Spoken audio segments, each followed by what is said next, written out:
Good morning. Welcome to my virtual trading journal. This is risk neutral trading methodology. And this is my personal, as I said, trading journal, virtual trading journal. The idea here is that I believe journaling is important, but I'm not good at multitasking particularly, so if I'm focusing on trading and then I'm doing screen snaps and typing and stuff like that, it doesn't work as well for me. So I found this method here, which seems to be great. All of my screens are captured on the video, and then my voice provides some oversight as to what I was thinking, or insight as to what I was thinking, I guess I should say. Stream looks like it's off and trickling. That's good. So this is not for financial or trade advice. All the usual disclaimers here. And there is a disclaimer in the description. I'm not monetized for this in any way. So, like, subscribe, drop something in the chat is really great. I most appreciate it. I stream in 1440p, so if it's kind of grainy on your end with YouTube, click the gear thing and select high def. My objective here is to achieve complete transparency and accountability for my trading on this account. And that's why the stream starts now at 8 o'clock in the morning and goes through 1500 every day, every trading day of the week. So there is no question about that. And my monitors are shared rather than just the application. So if you notice at the bottom, there is the clock, the date, the clock in hours, minutes, and seconds, and the date. All times that I refer to here are Central Standard Time. So there's that. Okay, the numbers now this morning. Not much.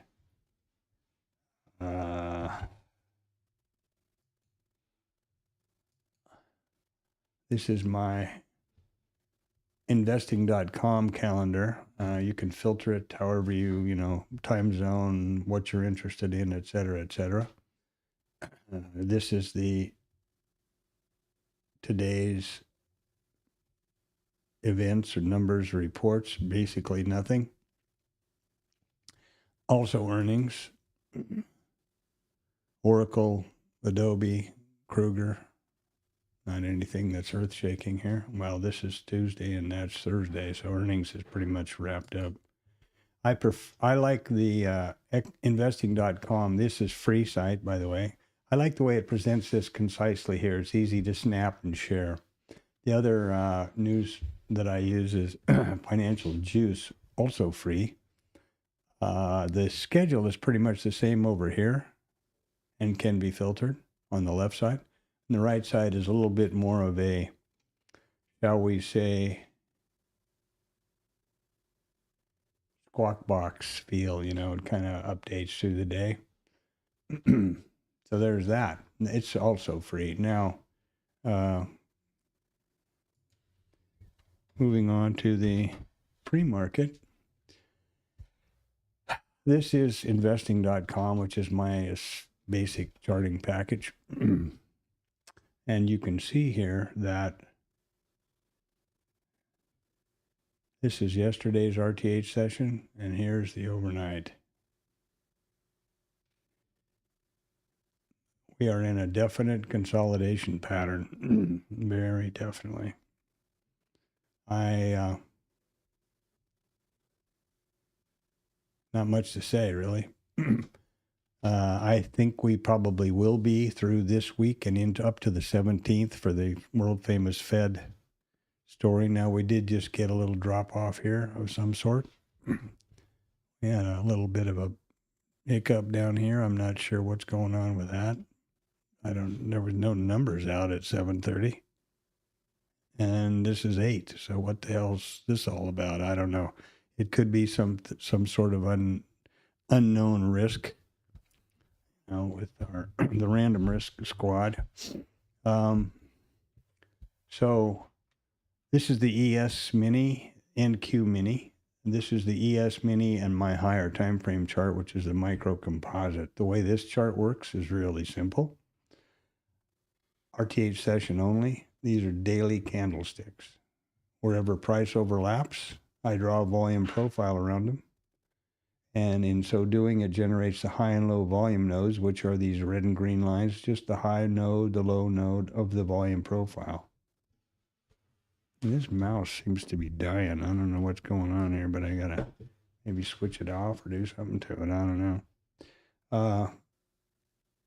And it also creates a micro composite VPOC. These are pushed, the red and green lines are pushed automatically to bookmap, the high and low volume nodes, as are the session prices. This is a ES Mini market profile, full session. I can change it back to RTH session. I will when we open. 112,000 contracts traded so far, and we're below settlement. That's why it's red. This is my book map where I manually enter the various levels here in the micro composite. Don't need this gap high anymore, I don't think. And micro, here's where it was an all-time high that we passed over. Here's our current micro composite VPOC. These are the high and low volume nodes, which are pushed automatically. This is the full session volume profile. You see how perfectly balanced it is with taper on both ends. Starting at 1700 last night, and we'll plot through 1600 today. So this is the Globex. This is not the ETH. This is the RTH session, which will reset this morning at 8:30. It seems to be struggling to do that automatically, so I help it along every day now for some reason. And this is my notes column, which is pretty important. You'll see that these are the statistics that I entered yesterday, and that coincide with the associated session prices, and the migrating VPOC flags. So now what I'm going to do is, first and foremost, is clear that. Oop, there we go. Here is the previous volume point of control from yesterday's auction. So that'll be the first flag I put over here. And then we'll change the open type for the column title. And what is the open type? Well, at the moment, all night we were higher in range. Now looks like we are higher, or we're lower in range for whatever this reason was right here. I'm assuming somebody said something. Probably,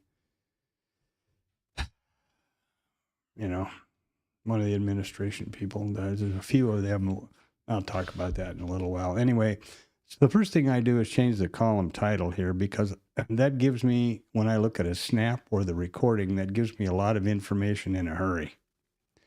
There's only two criteria which determine the open type, and there are only 4 open types in our statistics study. Here is price right now.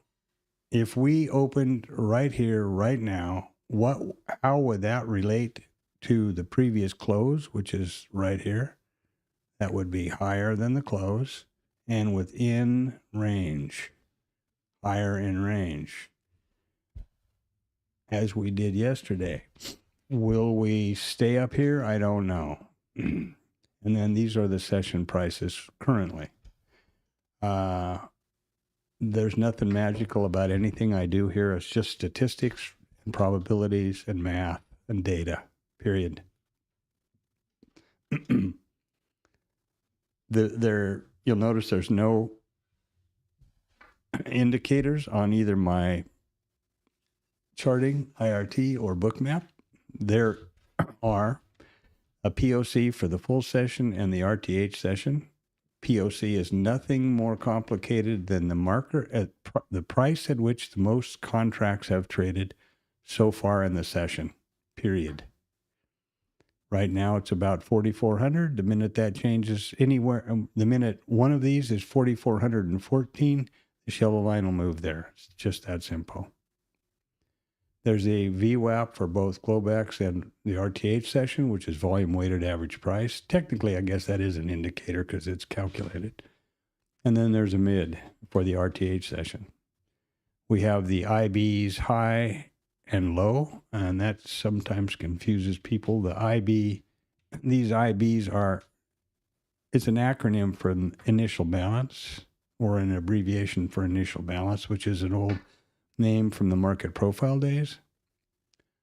What these two levels actually represent are the high and the low of the first 1 hour of the RTH trading session. Period. Nothing more. So there's nothing mysterious, nothing hard to figure out to do with any of these things. And then these little gradations here represent resting liquidity in the book. Boom. That's simple, eh? So let's jump over to the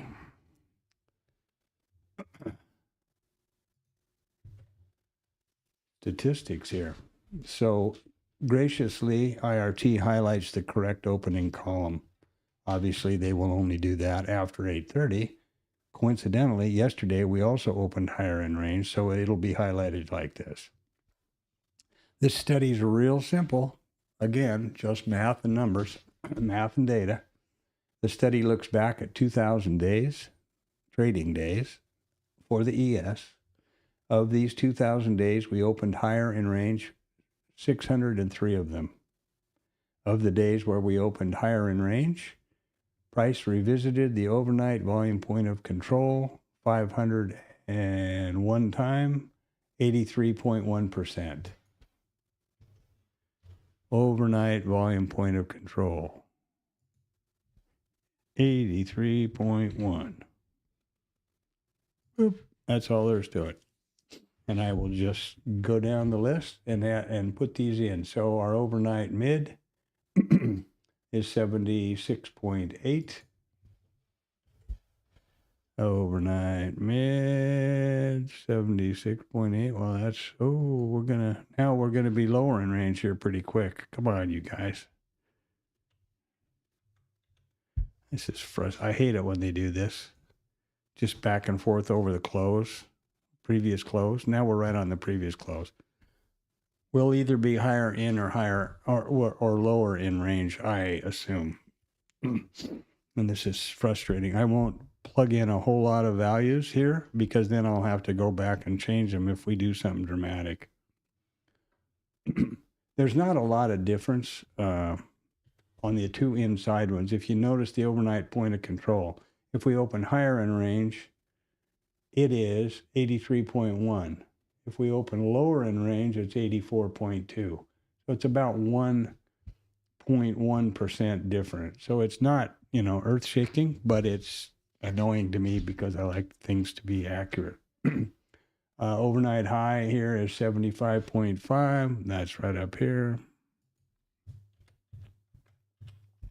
That would change probably more dramatically if we go lower in range.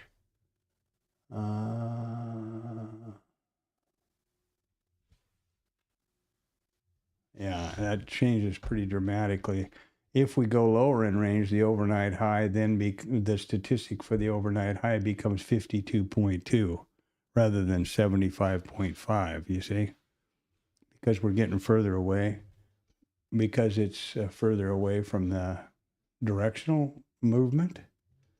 So that's why I kind of hesitate. And these ass people, these London guys, hate that. What I wanted to get to was one of the IBs here and show you this one here. The IBs are 68.5 for the IB high. 68.5 IB high, and the reason you put the initials here, remember the definition of the IB high and low. It just flags the high and the low of the first 1 hour of the RTH trading session. So the minute we open the new session, these two lines are going to move from here. And the IB low is 61.9. Let's get that down here. 61.9 IB low. Now remember that they're not going to change. Ooh, IB low, not BB low. IB low, there we go. They're not going to change, but the statistical number will. For example,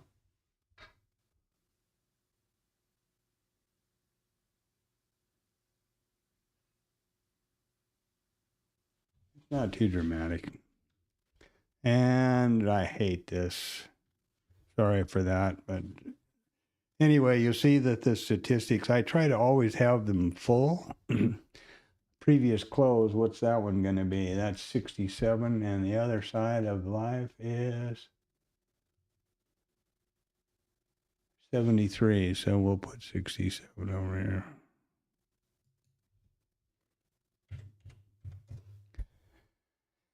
here.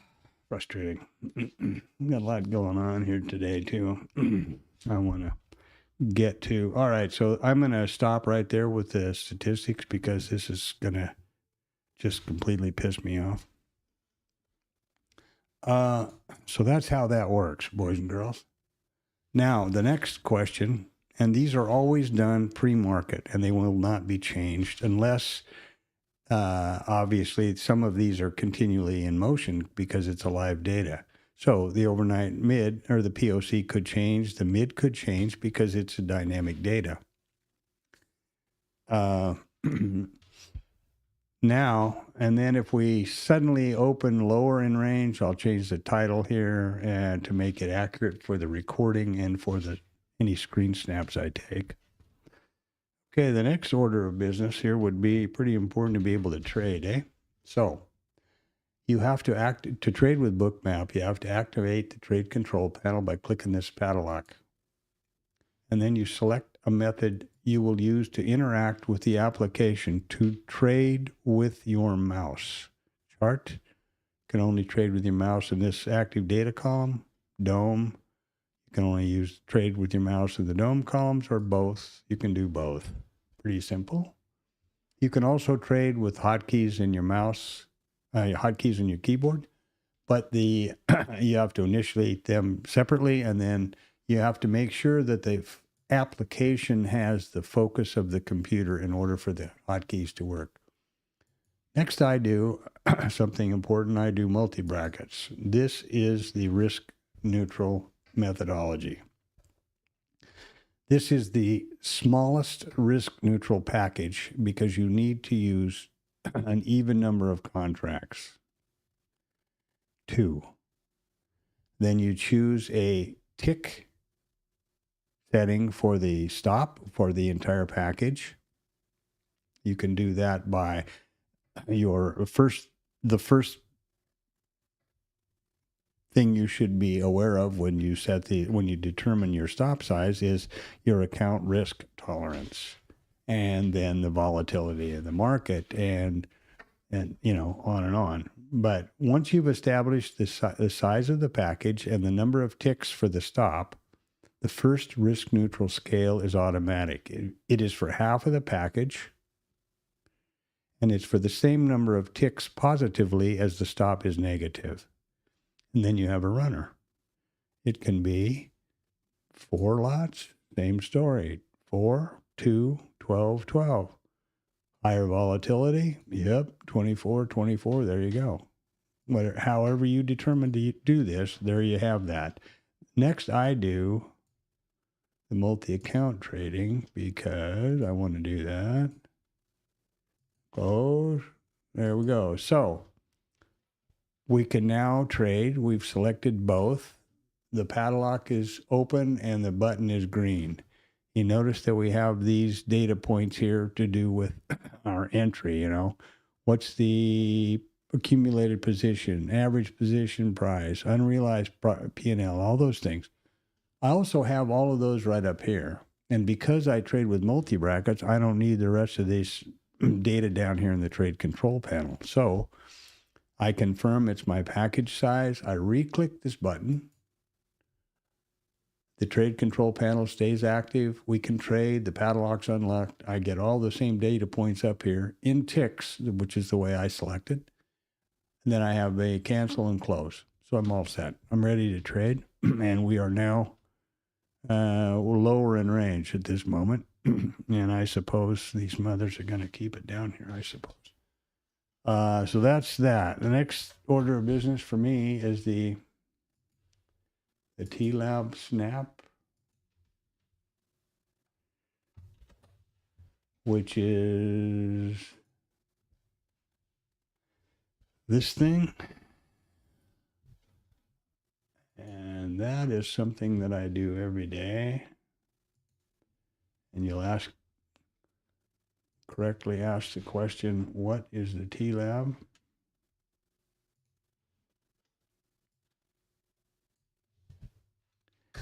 And it is a bookmap Discord chat room called the Traders Lab. There's a link to join the bookmap Discord server here in my description.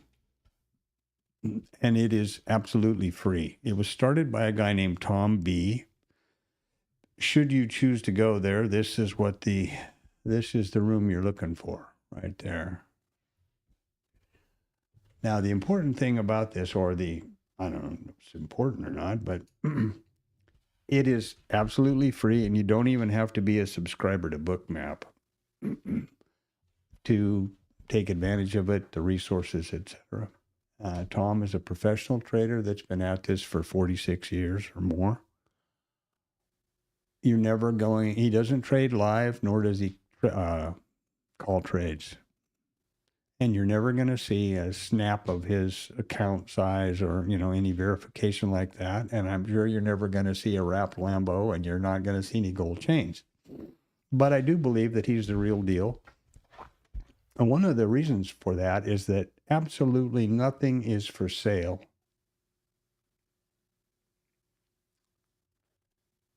Ever. Nor are you ever solicited for anything. Which I think is refreshing. I don't make the same recommendation for any other of the chat rooms in the Bookmap Discord area or anywhere else on the internet. So, and I don't because I certainly haven't been everywhere, right? Or visited them all. The other two that I did visit briefly in the Discord server, Bookmap Discord server, were typical. The guy was trying to sell something about the third word out of their mouth, and that's fine, but that's not of interest to me. So there we go. And I see something here that is irritating to me, and I don't know why it's doing it again, but anyway, okay. So that is the Traders Lab story. Check it out if you feel like it. And if you don't feel like it, that's okay too.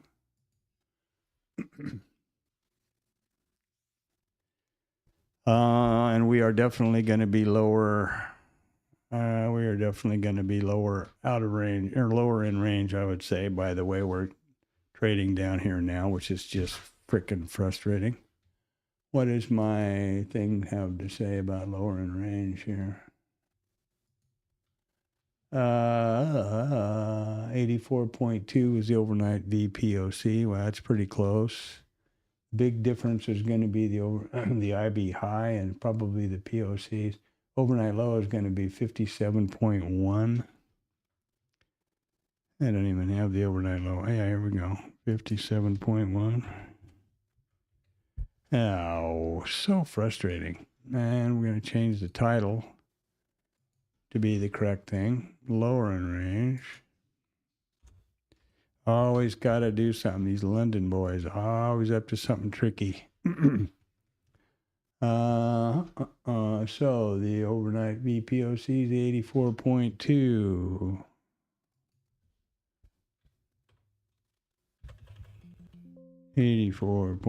I'm not going to rush around here and get all hurry-scurry and blurry to do this. To close and 67.3.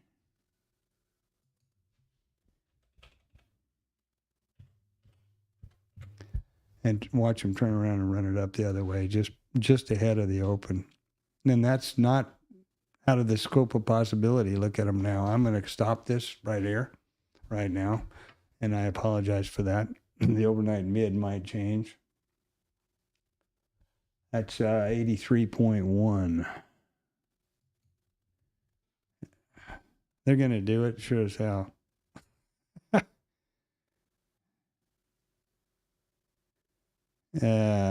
Frustrating.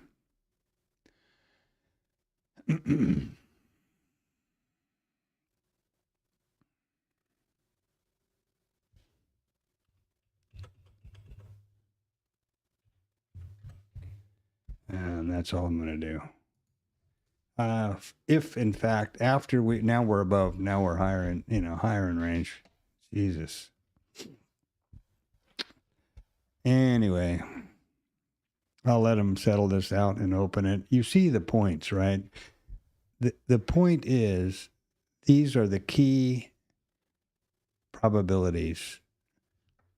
These are not hard and fast targets. They're not absolute lines in the sand. What these represent is the probability, looking back over a 2,000-day data set, that this particular level was revisited when we opened in this condition. That's what this is all about. To give you some insight as to what to be looking for as the day progresses. And it ought to be pretty obvious to you that, well, this thing here gets crossed over almost all the time. And you're right. Followed in hot pursuit by the overnight mid. And then on and down we go. And I'm not going to bother doing this anymore until these guys decide where the hell they're going to open. And that's how that works. So let's see here now. Okay, well, just hang on for the open here in another 3 minutes, I guess, and then I'll be disappointed about it. Hey, Antonio, bon dia. These guys can't make up their mind which way to be, higher in or higher or lower in range. I've changed the statistics twice now, or once anyway. I'm going to leave them as they are for now, and the hell with it. We'll see what happens.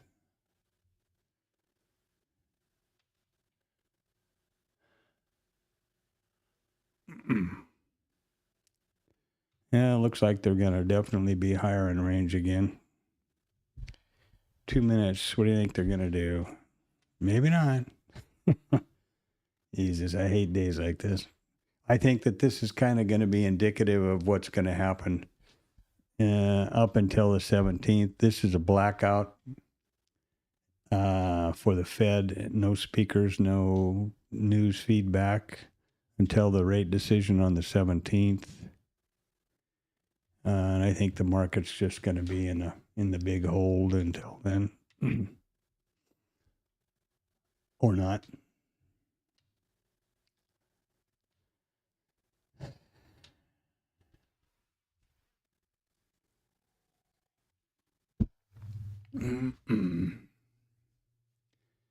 Okay, boys and girls. Let's see what else is new. What other kind of trouble can I get up to here? So the stream is moseying down the mountain. That's pretty cool. Antonio's here, so we've got the western front or the eastern front secured over there in Portugal. Richard's on a 2-week road trip. So England is loose as usual. Yeah. Other than that, all is good. It's 20C here today so far, which is about 68F. So that's pretty good. And cooler.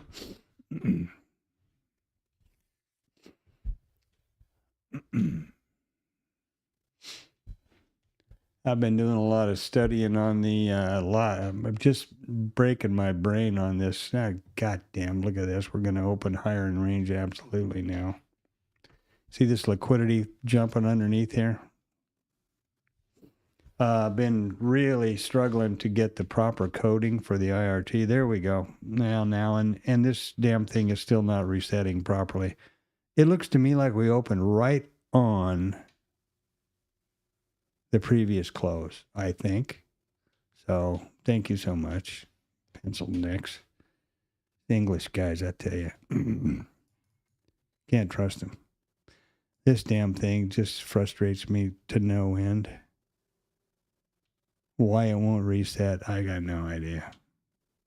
I've tried everything. I have a special, I put some code in the computer that rethinks every morning at 7 o'clock to the GMT time server and everything else. There we go. And that's, why it's delayed like that, I got no idea.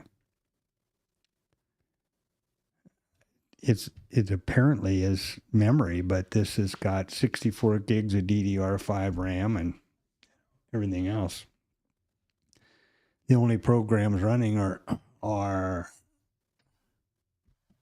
Rhythmic, of course, for the data, and then there's the OBS, Bookmap, and IRT. I can't imagine that's hanging everybody up, but maybe. I will now change the charting to regular trading session or day session only for both. Not sure if I mentioned this or not, but I also plot the same configuration here for the micros. Because I push, this is how you change sessions in IRT.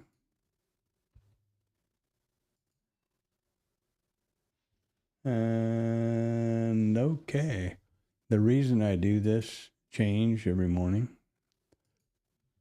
is to properly align the previous the previous value area high and low and the developing. Now, just the value area high and low without the D means it's for the previous auction, and the D is for the current auction.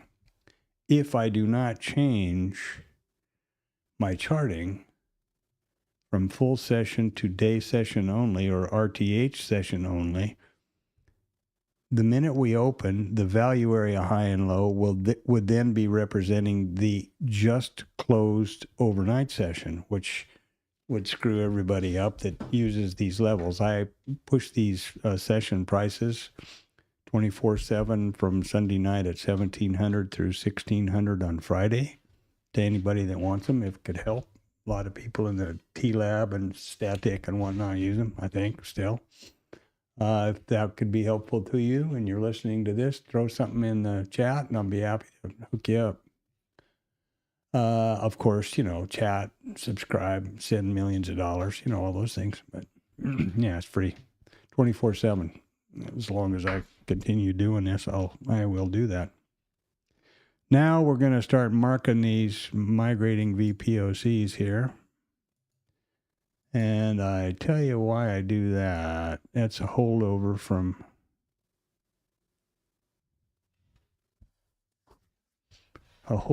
from previous. We tested settlements. I used to keep the zoomed in to about 5 minutes or about 15 minutes here. And I realized that I was losing track of context, or I realized that keeping aware of current context is important for me. So what I do is every session I put a line at the session start. Like that. That's just a visual clue for me, or cue for me. When I glance left, if I don't see this blue line over here, I know that I do not have the entire session in view on my chart, and that's the goal throughout the day. So I keep firmly rooted in context and aware of it. Now, when time comes that I want to anticipate interacting with the market to trade, I can zoom in and get it. With Bookmap, you can get in so tight you can't even tell what's going on. In milliseconds, I think it's ridiculous. Look at that. What are you going to do with that? That is 10 seconds. There you go. There's 2 seconds. Stupid. And that's, I'm sure there's people that try to trade that way. Good for them, but no thanks. Next thing I try to do here throughout the day is keep these at a point high, the price scale at a point, right? So there's 4 ticks within each one of these increments. The reason for both of these things is to keep this purely myself, okay, for me, to keep rooted in and aware of context and what we're doing. Context is regard to the blue line, keeping the entire session on the screen. And 1 point here gives me a sense of scale. We're only flopping around here. What have we got? 11, 5. We got 6. We got a 6-handle range so far in the current RTH session. Let me make sure I do this. So this is correct. God, that's frustrating. And just started happening too. I don't know what to do. Maybe my RAM's taking a dump. I don't know what it is. Anyway, so we've taken out a couple of levels here, have we not? Well, we haven't taken out the overnight volume point of control yet, or the overnight mid. The 2 highest probability price levels with the highest probabilities, I should say, looking back over 2,000 days. So let's go over here and see what Mr. IRT has determined was the open type. Drum roll, please. Oh, higher in range. Yay, boo. Okay, after 8:30, they highlight this, right? So now what I need to do is come back to IRT, sorry, Bookmap. You can tell I'm a professional presenter here. First thing I need to do, and why do I do this? Because I'm OCD, or whatever they call it now. And I want this to be correct for any screen snap, anybody that's passing through, and or the recording. So I'm going to change these now back to the overnight volume point of control. Now that we've settled over here is 82.9%, and the mid is 76.7. So let's 89.2. 82.9, the football. So it's 82.9. Granted, it's just splitting hairs, right? But hey, if you're going to do it right. That's the way I look at it. 76.7. This is a biggie. This changed dramatically. 76.7. Well, dramatically, 8 percentage points. And now we can throw in the rest of them. What's the overnight high? The overnight high is 75.3. Great. That's hardly any difference.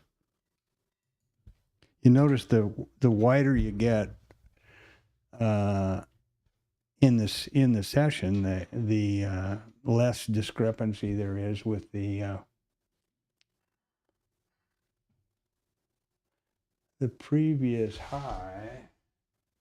Well, the high is 68.4. The previous high is 56.3. Now, here's something that ought to raise alarms, hopefully. How are we going to get to 75.3 if we got 56.3 in the road? guess what? We're going to definitely take out the previous previous RTH high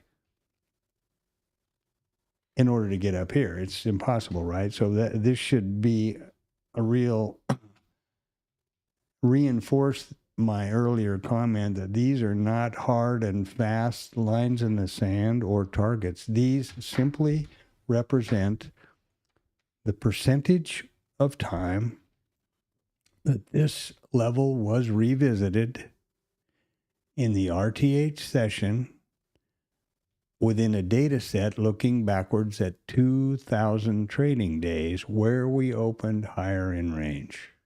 That's what the statistics mean and how these statistics that I enter here, where they come from. And you shouldn't put any more importance on them than that, actually.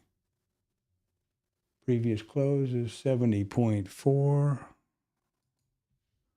And again, I'm doing this. I am doing this for the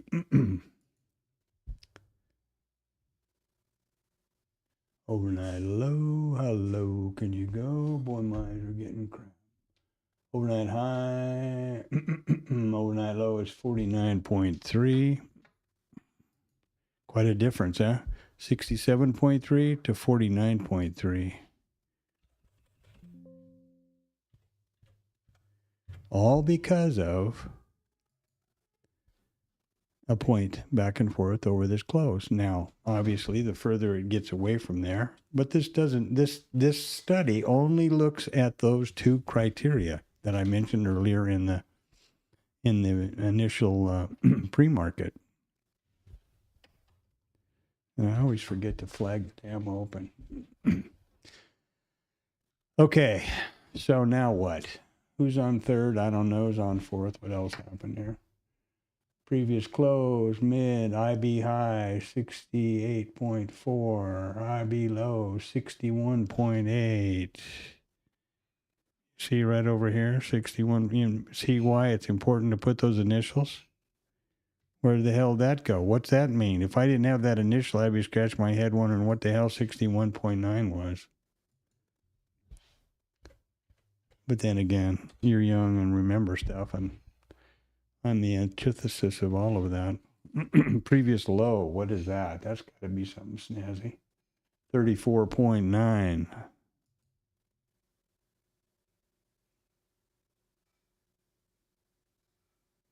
Yeah, 34.9.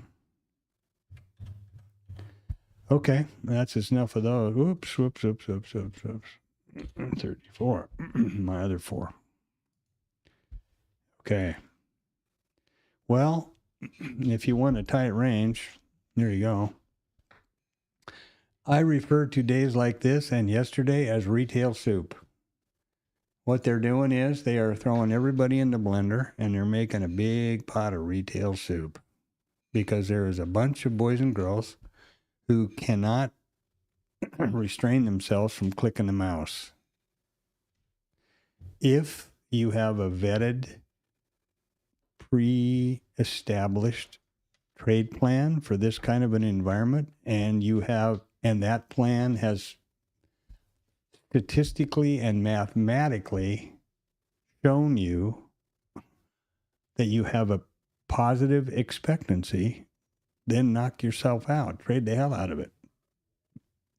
I would question that, and I will also mention that this is a pretty random environment we've been in, and unusually volatile in terms of random, unknown risk potential based on the current administration and cabinet folks, or at least the 3 or 4 of them that like to be, that are pretty fond of their own sound of their own voice and definitely not camera shy, with Trump being the leader. Nothing wrong with that. That's, they got elected and there they go. But from our point of view as traders, just as if you were a project manager, after you've set up your project, you've done your trade plan, the first thing you try to do is identify any risk. That's why we go over the numbers. after the original setup here every pre-market, every morning, go over the numbers coming up for the day. That is recognizing and being aware of potential risk to price and to price action into the market. Well, these, the administration folks are unrecognized. Typically, the news sources are getting better, and maybe they're being more forthcoming with the potential, schedules or something. I don't know. But when you have the potential of Trump tweeting something on whatever that social thing of his is, and dumping the market 50 points, that's a very, very dramatic, unrealized, unrecognized critical risk. So what you want to do is you want to keep yourself,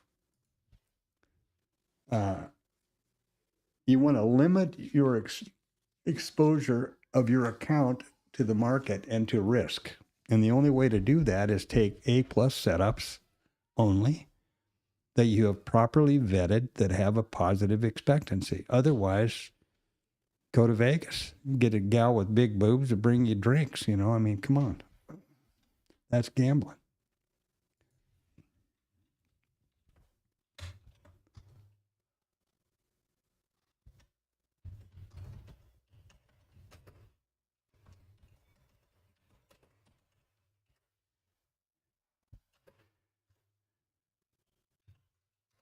And there's nothing wrong, like I said, there's nothing wrong. Obviously, that's who the hell am I, right? But I'm trying to be businesslike and approach this from an intelligent or somewhat of a statistical and probability point of view. And if you want to have this be a successful, sustainably profitable business, the first absolute prime directive for a trader is to preserve your account. What the hell good does it do you if you've got the most fantastic setup and strategy and you blow your account up, you can't trade tomorrow?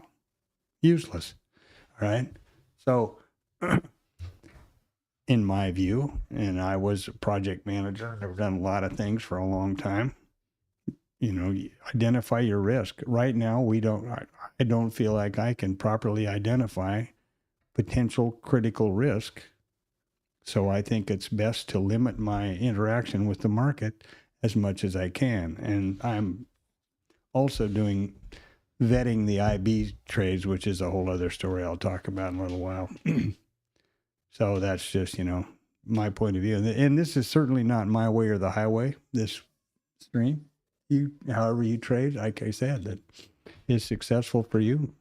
Great. And if you like the adrenaline of gambling and clicking the mouse like you're killing snakes, that's good too. Do whatever works for you. But I need to have a consistently profitable, sustainable business now in my life. So that's what I am particularly focused on. My opinion is, just looking at this, volume is going to be light. Let's have a look.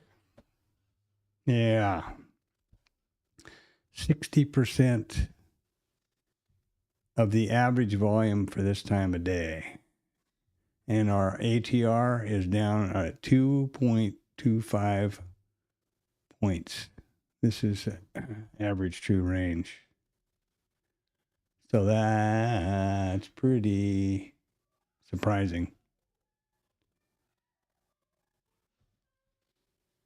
Huh. Wow. See if they've changed their mind about this again.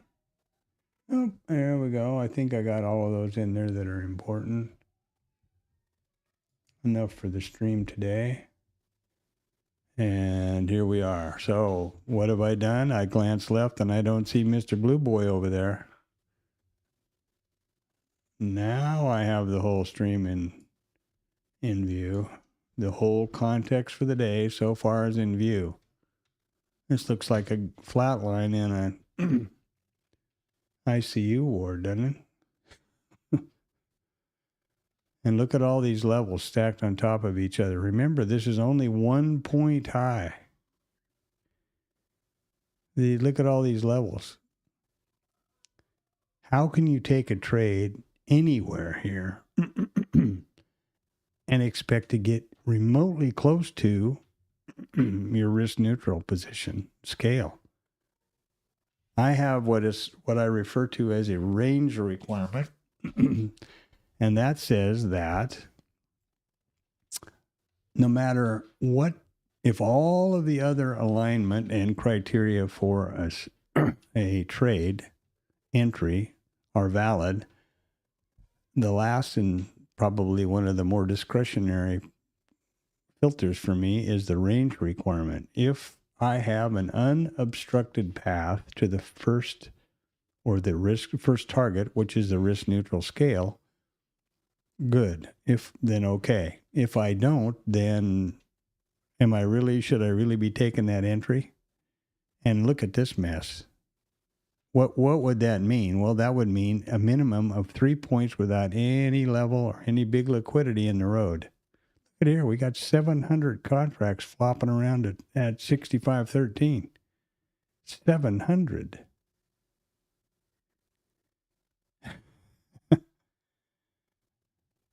That's a lot. Somebody is pretty fixated on not having this. And this brings up the age-old question that I ask pretty much every day myself. Does that put a lid on the pot, or does that act like a magnet?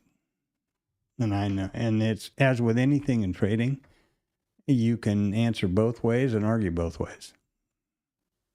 If you look at how we've traded so far here, that kind of would seem to be a lid on the pot. And that, incidentally, is right at the overnight volume point of control. We did take out the overnight mid to the tick, it looks like, because of the line here.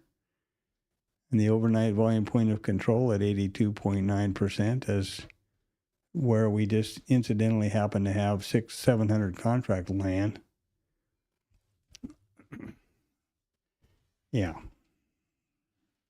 So I choose not to be part of the lunch menu today. And this is really frustrating, I'll tell you. If you think it's boring listening to this, you ought to try being me. But that's one of the things that I need to that I do recognize and am very aware of, is not to put on any trades out of boredom. That's not the point. The point is for me to be disciplined and remember that this is my virtual journal. This is not a cartoon show or something strictly for entertainment.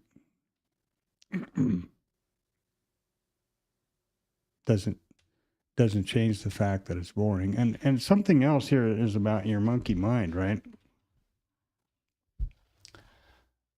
Hold on a minute.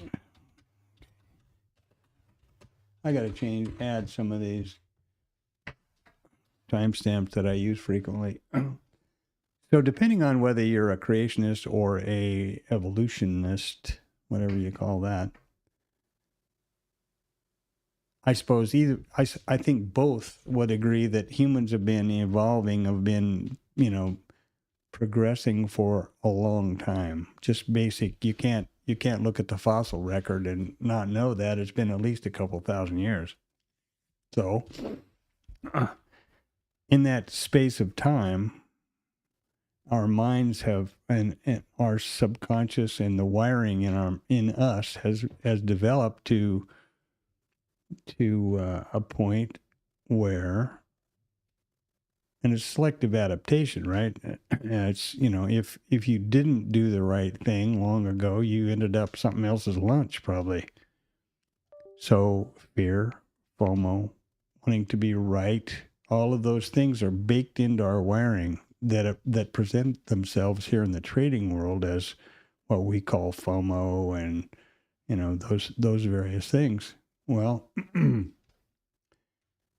because they're baked in, you're never going to get rid of that stuff. You're somebody telling you psychologically you got to quit that, or I'm going to eliminate that. That's never going to happen. What you have to, in my opinion, what you have to be is you have to recognize that you're experiencing that feeling and not act on it. I recognize that I get bored. I would like to have the stream be more, interactive and more interesting. I'd like to have the account growing properly. But I also realize that that's a function of the monkey mind, and that's not logical. What's logical is we're in an extremely high potential risk environment. We're in an extremely low trade, favorable trade environment here with this price action. And the only prudent thing to be doing, in my opinion, for me at this point, is to be standing back waiting for A plus trade, A. And B, I'm now in the process of vetting the IB trades, of which there are only 2. And there's no possibility because the IB doesn't set until 9:30. So there you go. That's the way I'm looking at it. That's my story, and I'm sticking to it. By golly.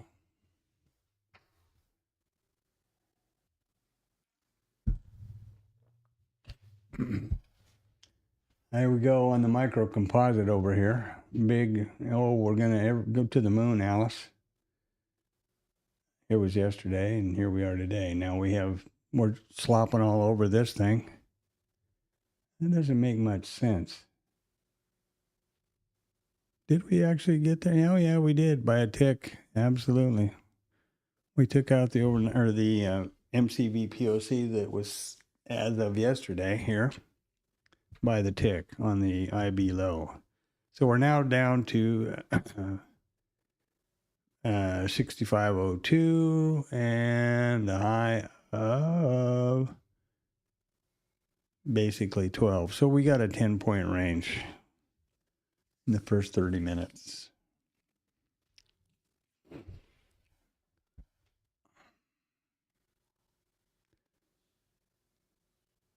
Now, if you're really, really good at mean reversion and you have a small profit window, here's 62.75 and here's 6506. So there is the 3-point range requirement existing here if you happen to do that.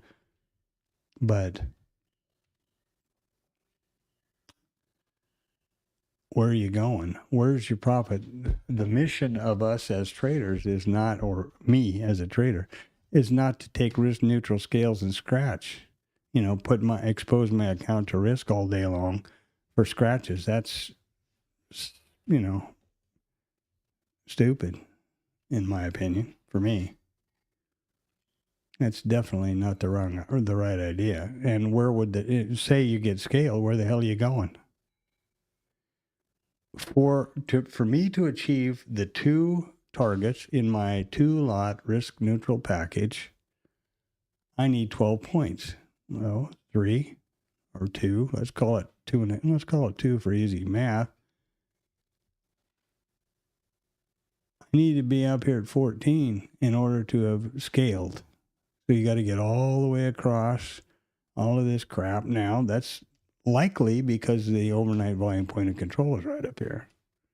But it's certainly not something I would, this is not an environment I would recommend it, in getting engaged with, A, and B, I can't anyway, because I'm now vetting the IB setups, of which there is 2, the IB failure and the IB continuation. And the IB statistic doesn't set until 9:30. So there you go.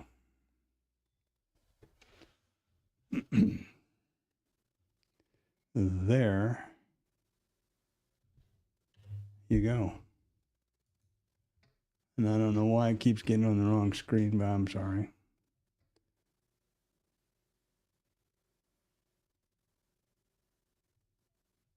Huh.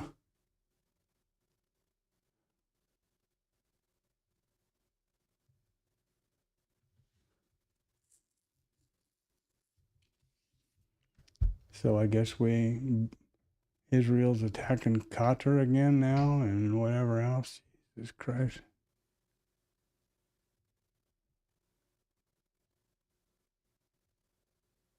What a mess. Uh-oh.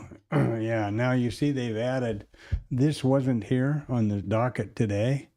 They've added this press briefing at 12. The Trump swearing in 1500 was here earlier, and this thing down here, what proclamation, Jesus Christ. That Stephen Miller must just lay awake nights making this shit up. Anyway, at 1530, out of our hair, hopefully. Danger up here. And these note auctions are just not that important at the moment. It's the 30-year bond, it's the biggie.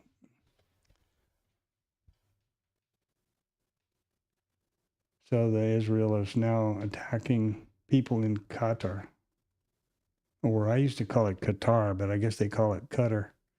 Qatar, I guess is the correct pronunciation. Anyway.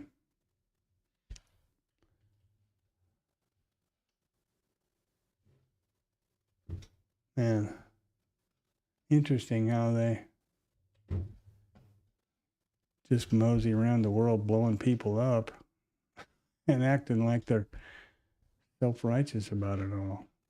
The strangest freaking deal. Pretty amazing how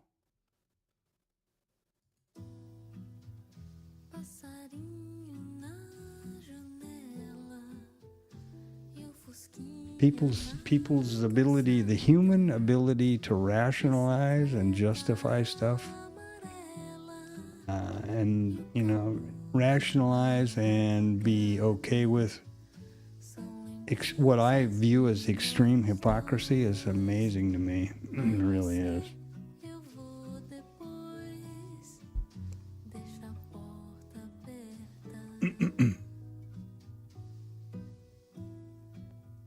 Really is crazy. All right. Well, they're staying away from Mr. 600 up there, 700 boy. Oh, holy smokes, look at here. 1,575 contracts laying at 54. At 14, I mean. Wow.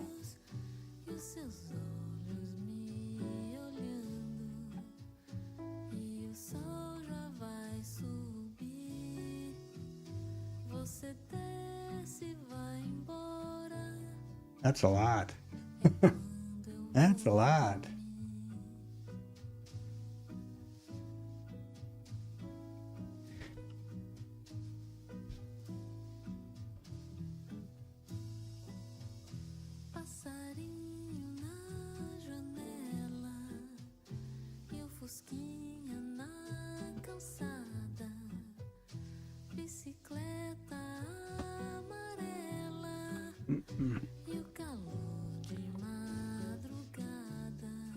That's a lot. Imagine that.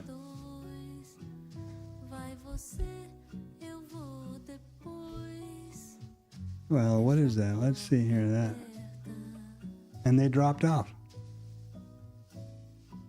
And it dropped off. That was just a spoof. And now it's gone.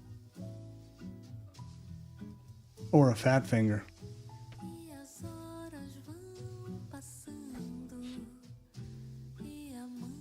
That's pretty funny.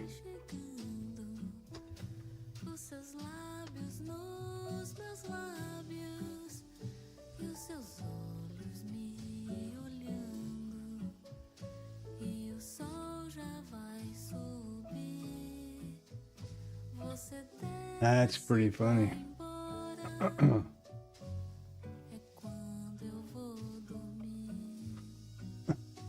Wow.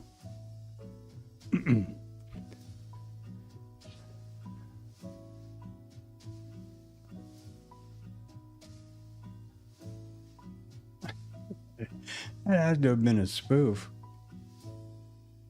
I guess. Or I don't know what, but pretty amazing.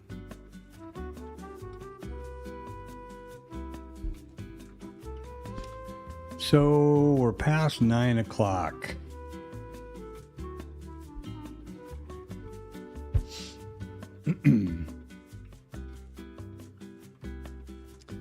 Got another 25 minutes until the initial balance is set.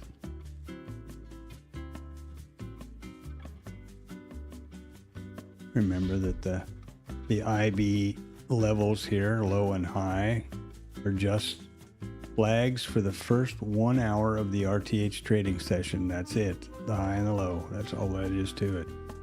And at 9:30, they don't move anymore. And then the initial balance statistic, which has been long known by everybody, becomes active.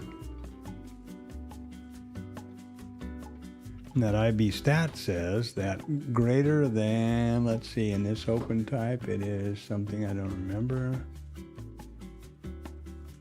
In this open type, it is at 98% probability, and in all four open types, it is 97.9% probability that the IB high or low will be exceeded by price in the balance of the RTH trading session after 9:30. So that's a pretty substantial probability, I think you'll have to agree. It's tough to trade. It could be 1 millisecond after 9:30. It could be 1 millisecond before 1600. It could be the IB low. It could be the IB high.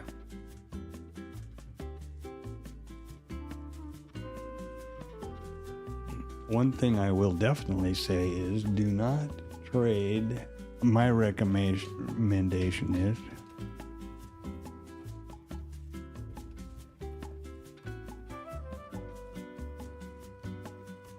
do not trade to the statistic. And what I mean by that is, oh boy, we're trading lower all morning. We're below the VWAPs. We're below the POC. We're going to take out the IB low and you get short.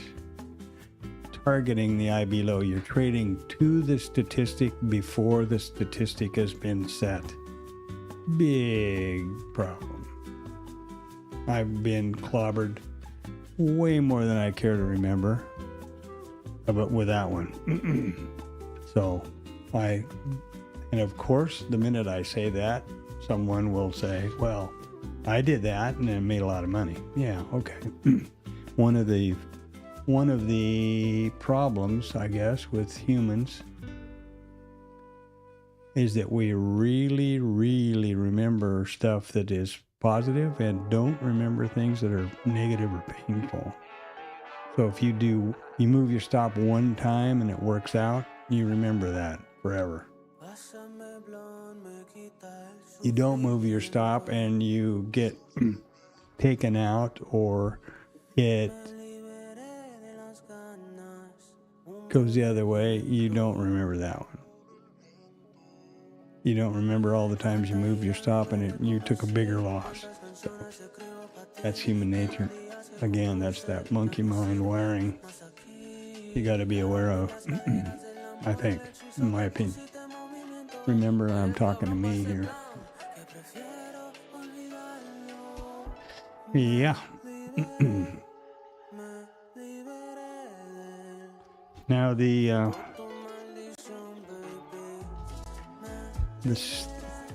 thinking behind vetting trade is as follows. I approach trading as a statistical business based on statistics or probabilities.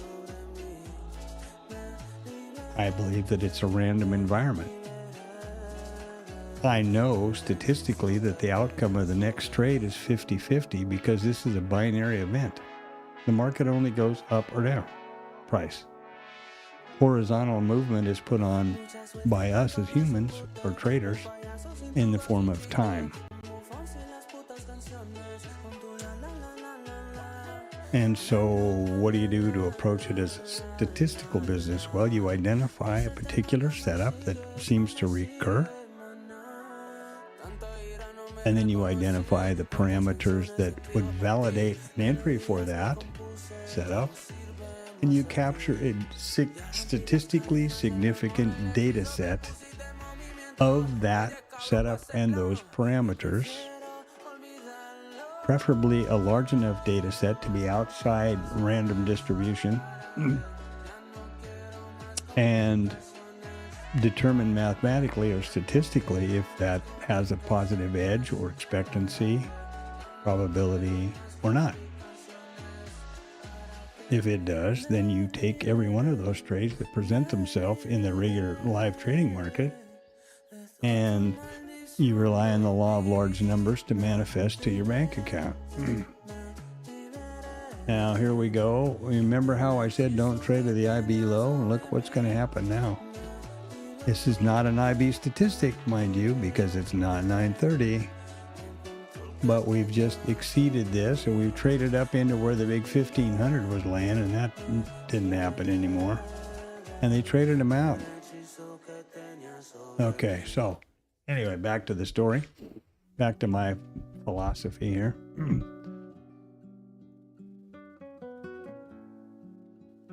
So it should be important to me to point out, this is not any revelation or epiphany that I had. This is basically, I agree with and have aligned with the most successful hedge fund and traders in the world who recognize exactly what I just described, that it is a business of probabilities in a random environment.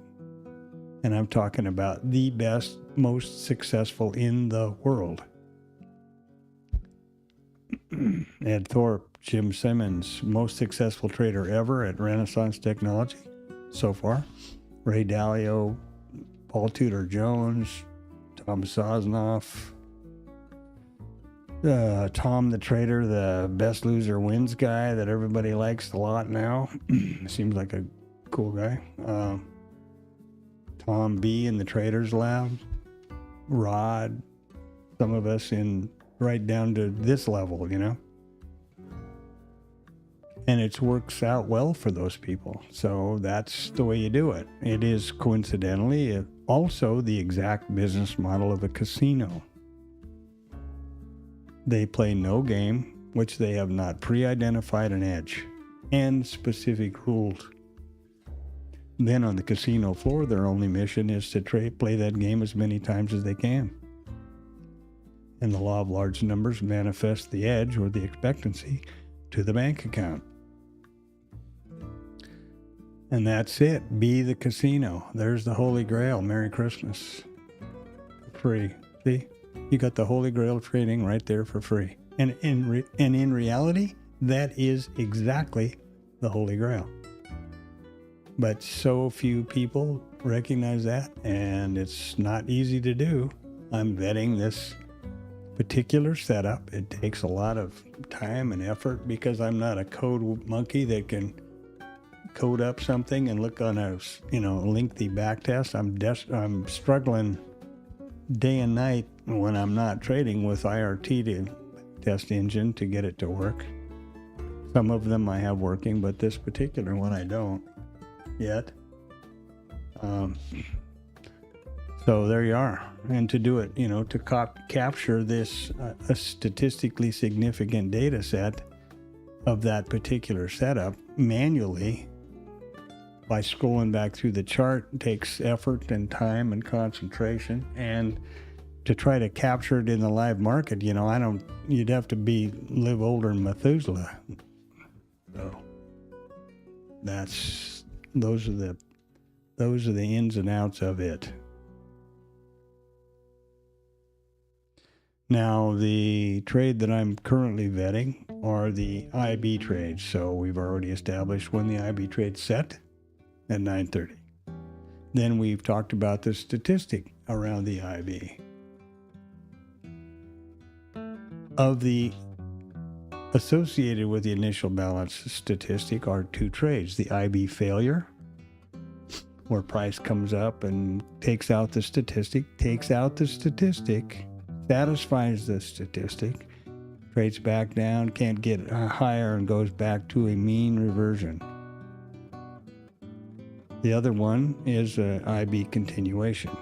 Now, the IB failure or mean reversion trade is mostly suggested, common sense, that we're in a balanced market. And boy, is this a balanced market. Look at that.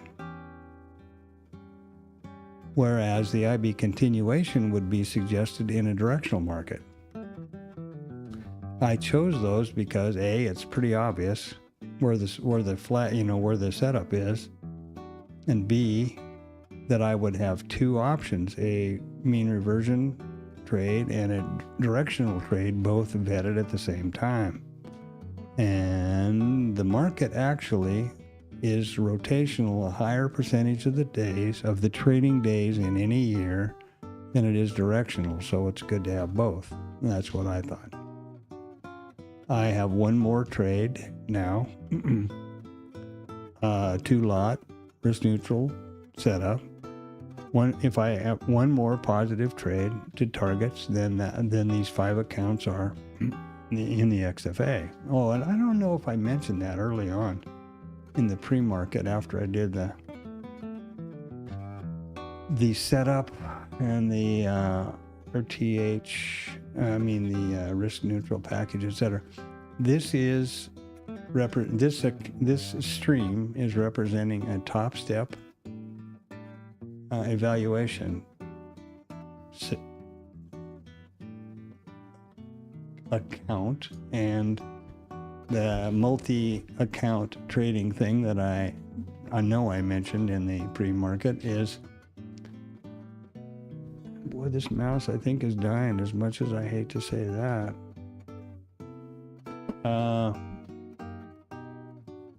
Is copies anything I do here to 4 other accounts. So there are 5 eval accounts trading on this one. And so if this says 70 ticks, or 60 ticks, which is what the 2 targets are on the RTH, or on the risk neutral 2-lot package as it's set up now, that would actually be 300 ticks. So that's the idea here, is it is 0 to hero, right? A complete, transparent, fully accountable record from start to finish, start to live. I'm not sure. I don't think I mentioned that earlier or explained that earlier. Oh boy.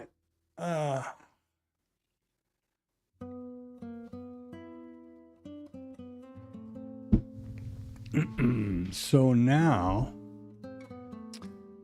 we're getting close, baby.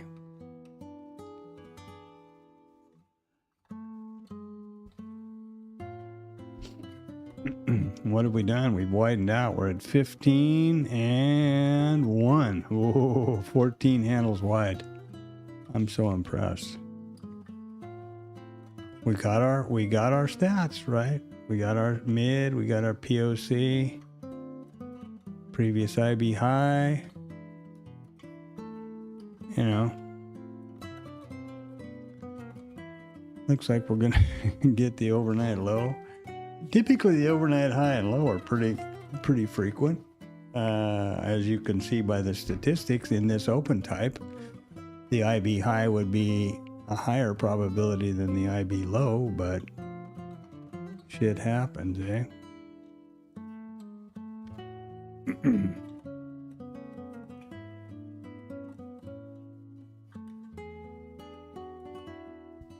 Anyway, so we'll see how this develops at 9:30.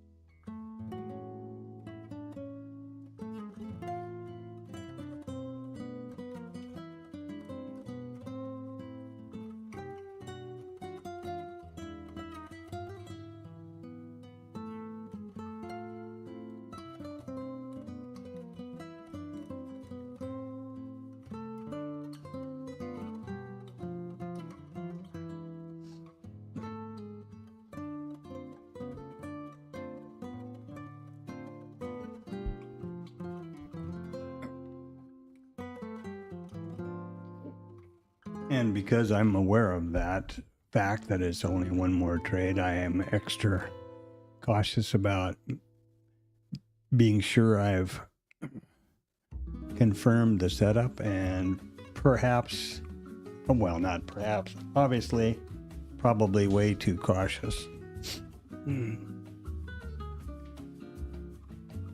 When I first started trading back in '99, I didn't know shit from Shinola about it. You know, I didn't know if I was foot or horseback, so I just had always been good at anything I tried to do, and I figured I'd just get in there and see what I thought was going to happen and click hell out of things. And that didn't work out very well. It worked out just as it usually works out for everybody that does that. Blown up account and a dumb look on your face. Blown up, and a lot of money lost. And I've, you know, my career went different ways and I did different things and always traded through the time, but back to full time last year or so, and very aware of that. That the pain and the bite of that has not subsided. So that's my baggage.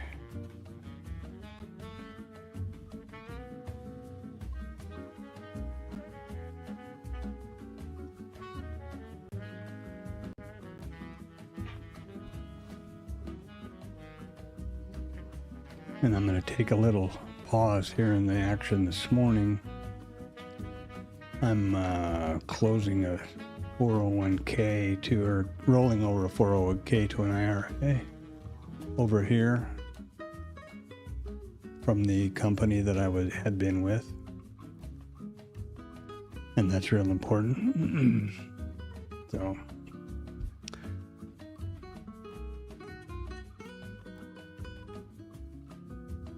And this IRA is a self-directed or trading thing, so I can invest in whatever else.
Well, we near the bottom of the hour when the IB stat will be set, and we're in a 10 handle range, tight consolidation, and trading right over the POC in the mid. That's got to be the recipe for disaster for a lot of boys and girls out there, and really light volume.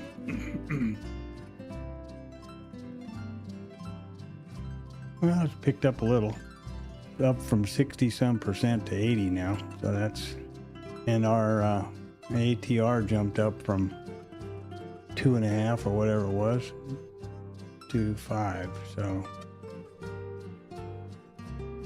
there you go there.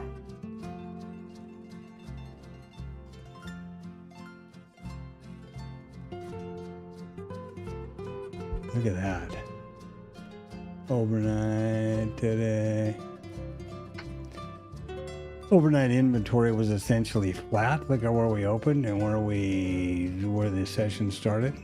You know, that was the problem that I talked about early on, flopping back and forth over the previous close, which is right over there. And we're not doing a hell of a lot better now.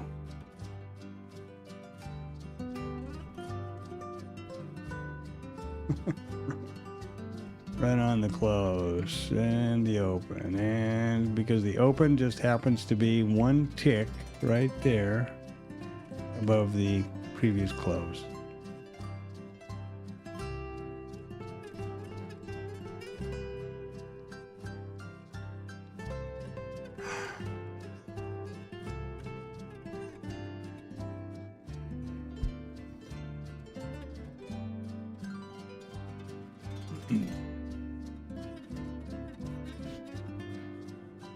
Oh yeah.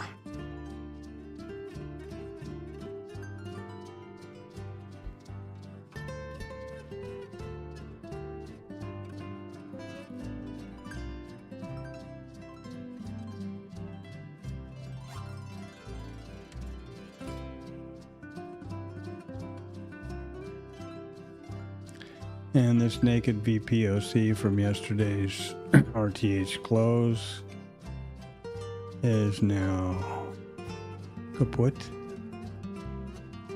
My workflow for any kind of level here is to change the text from whatever color it is to black, like I did here, and now here, and then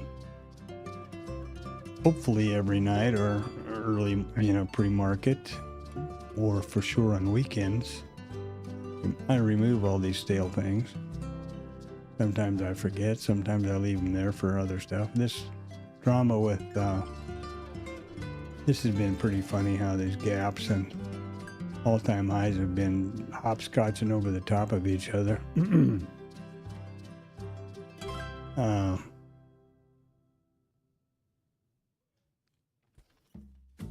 Looks better when you widen it out like this, doesn't it? Now it's basically 75 cents. It makes it look like there's more action. I'd say that's a good way to lull yourself into a disaster.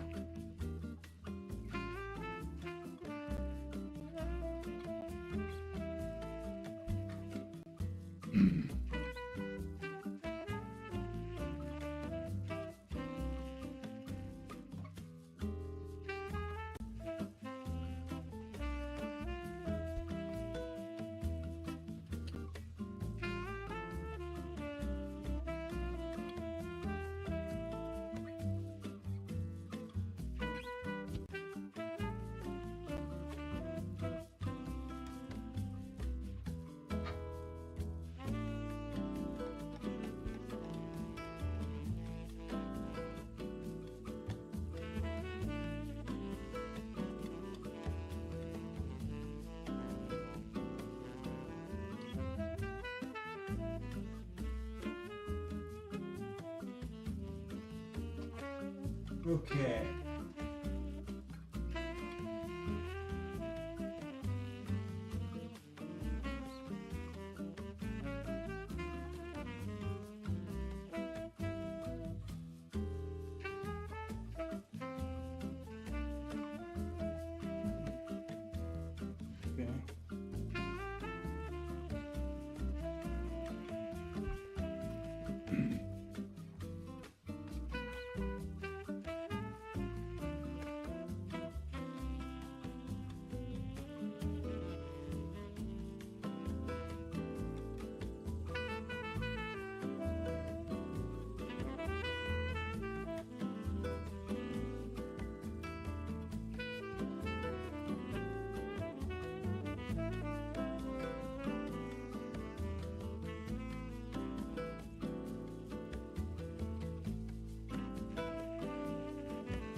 All righty.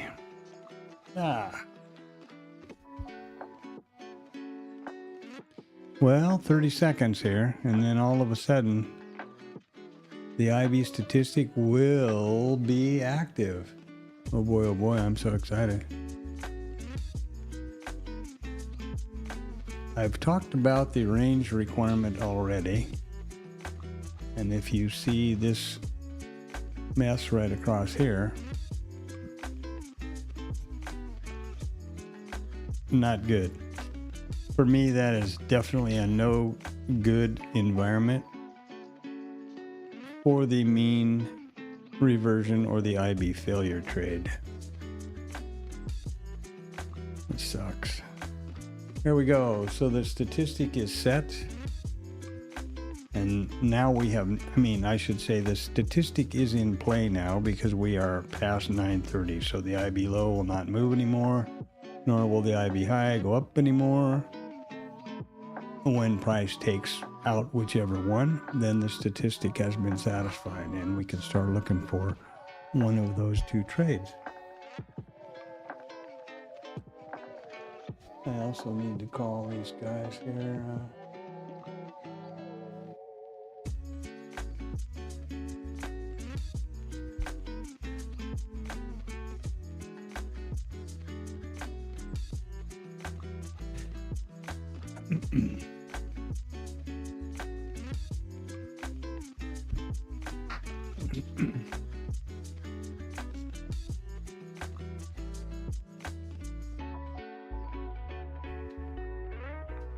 Come on, man.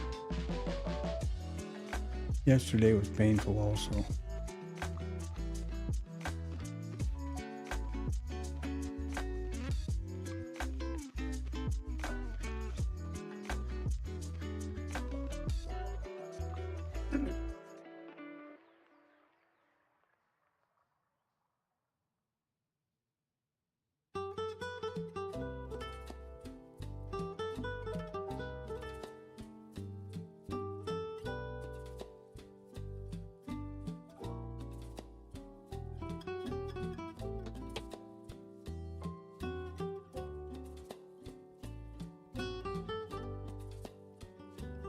There we go.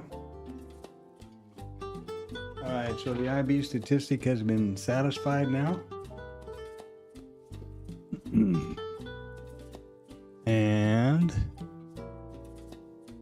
And what? And no return to the IB for any reason here? Doesn't seem. Well, are we gonna... What's happening over here?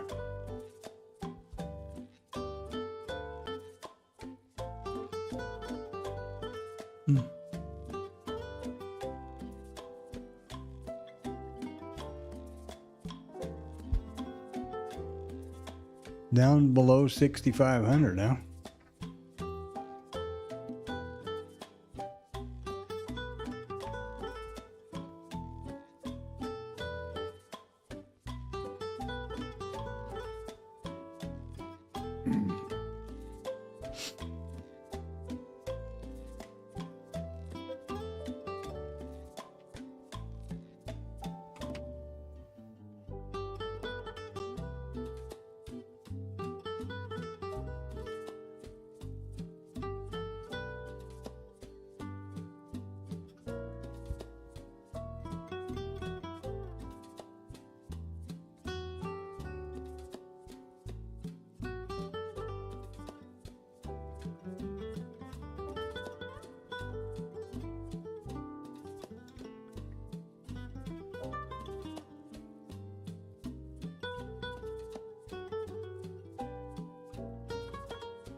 Well, not much of a retest or anything here. I'm on the hold with Wells Fargo, so that's magic.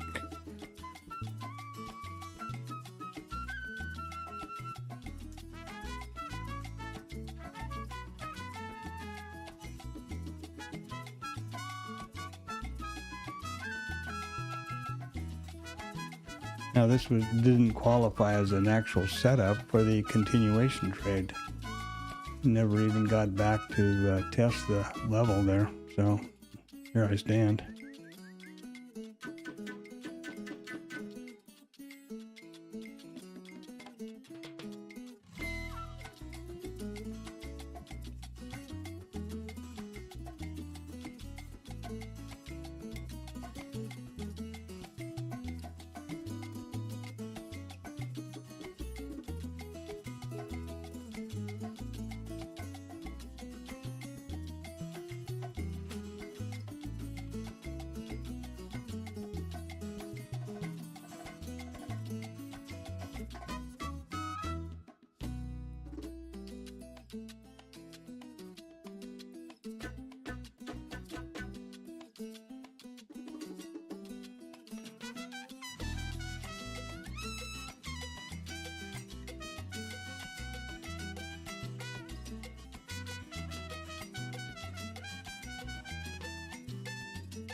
Hoy pienso en qué pasó y cómo me afectó las horas que pasé en aquel bus. No entiendo bien por qué mi abuelo distraído se bajó sin mí. Yo seguí. Acapulco no era un lugar para una niña de mi edad. Con solo 4 años enfrenté la soledad. Del bus te vi pasar y la calle caminar, y a pesar del miedo que me dio, no pude ni llorar. Eres la niña perdida, el chico me preguntó. No había entendido que esa niña era yo.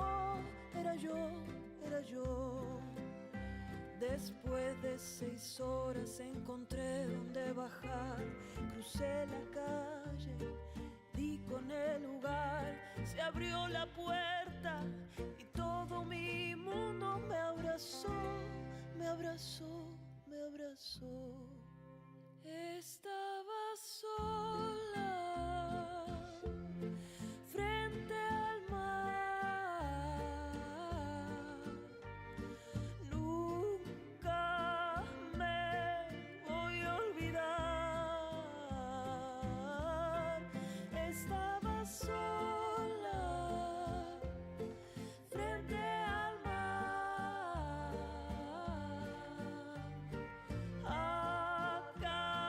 Acapulco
All right, so we went down and up, and now we're back at the where we started here, huh?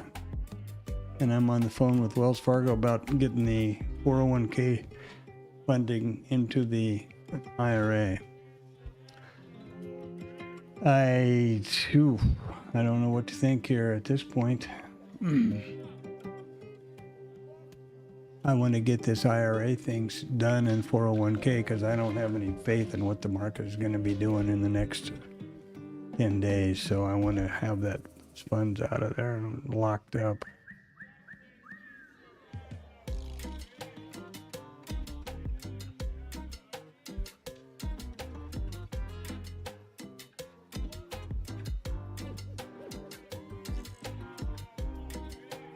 I guess I should have been a little quicker. We might have been looking at an IB continuation here.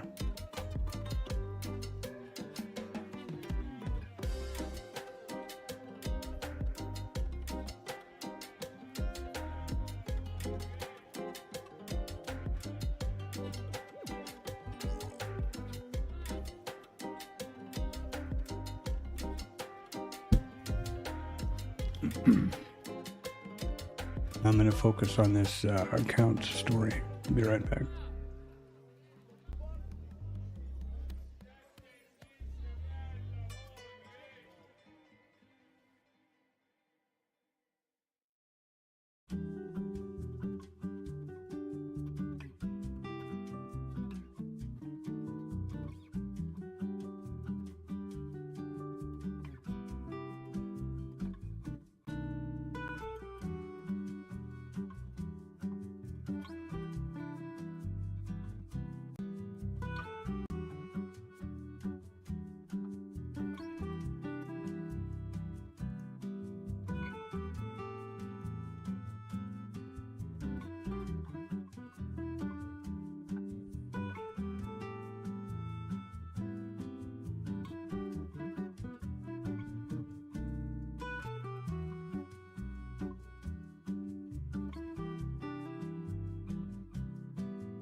Deixa de preguiça, deixa o cobertor.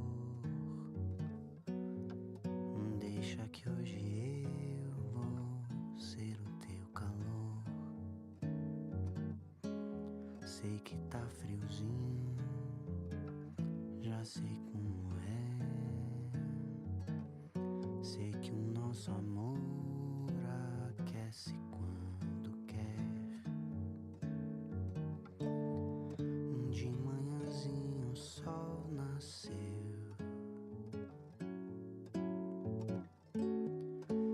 deu esperança de beijinhos.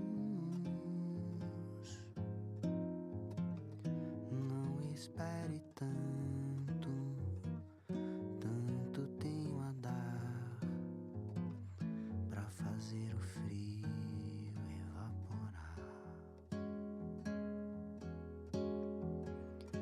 Deixa de preguiça, deixa o cobertor. Deixa que hoje eu vou ser o seu calor. Sei que tá friozinho, já sei como é. Sei que o nosso amor aquece quando quer. De manhãzinho o sol nasceu,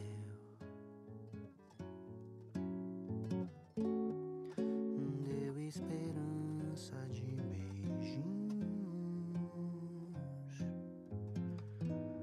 Não espere tanto, tanto tenho a dar pra fazer o frio evaporar. Deixa de preguiça, deixa o cobertor. Deixa que hoje eu vou ser o teu calor. Sei que tá friozinho, já sei como é. Sei que o nosso amor aquece quando quer. De manhãzinho o sol nasceu,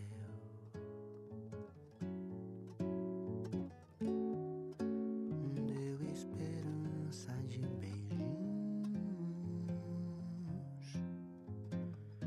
Não espere tanto,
salgo a caminar al sol por nuestro lago y por donde mire te veo en todos lados. Tantos recuerdos, cuánto hemos pasado. Ay, amiga, cómo te extraño. Ay, amiga, te extraño.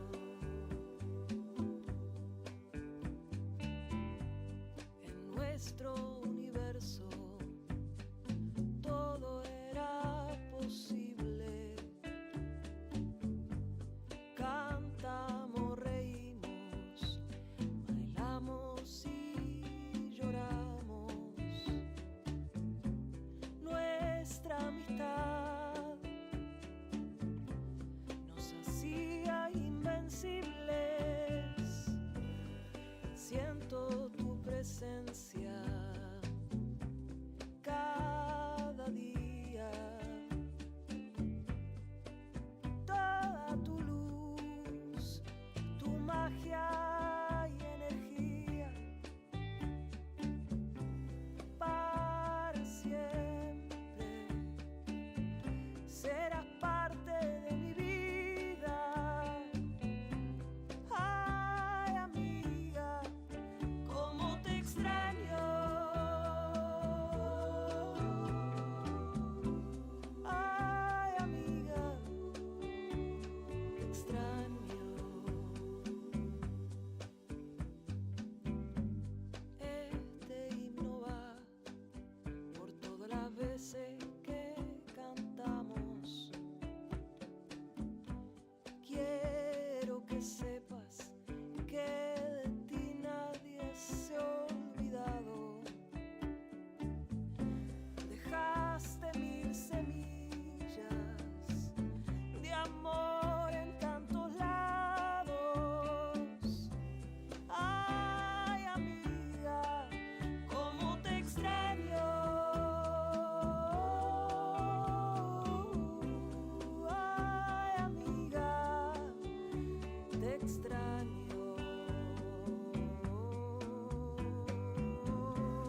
Ay, amiga, cómo te extraño.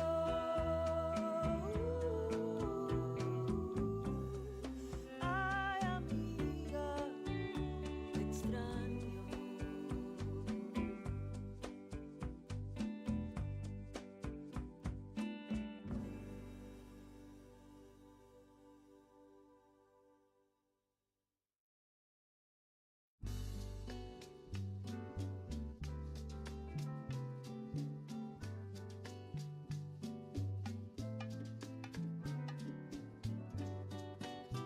Ooh. So is it an IBF now? Point out that the IB continuation here that did not have the trigger got to, where did it get to here? I'm on hold with India on the IRA story, so 501.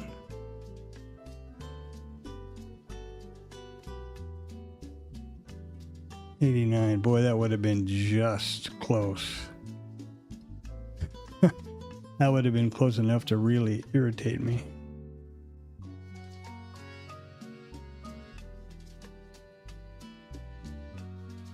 Of the 12 T2.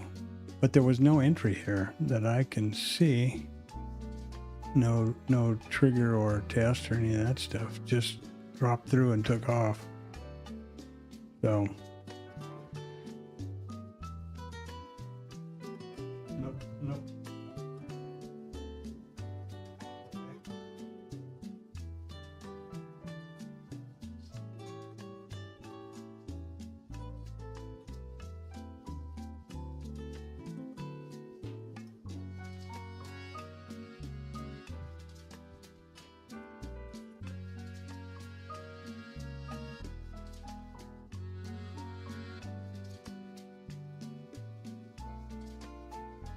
not email it to me?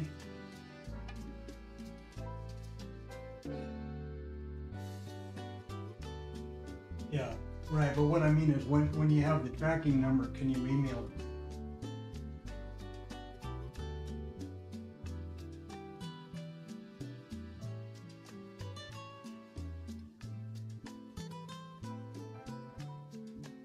Tomorrow. Okay, and otherwise, if I don't see an email from you by 4 o'clock Eastern Standard Time tomorrow, we're talking about in the afternoon, we're talking about 1600, not 0400. Okay, I will, if I don't see it by 1600 tomorrow afternoon, email, then I'll call.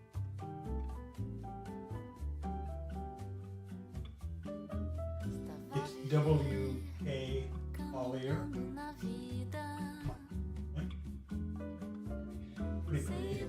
At gmail.com. And that's also it.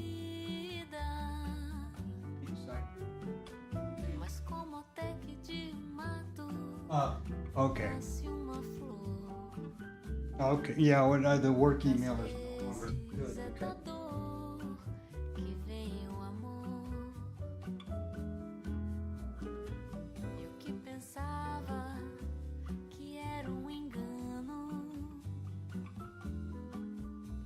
Okay, and then if I call.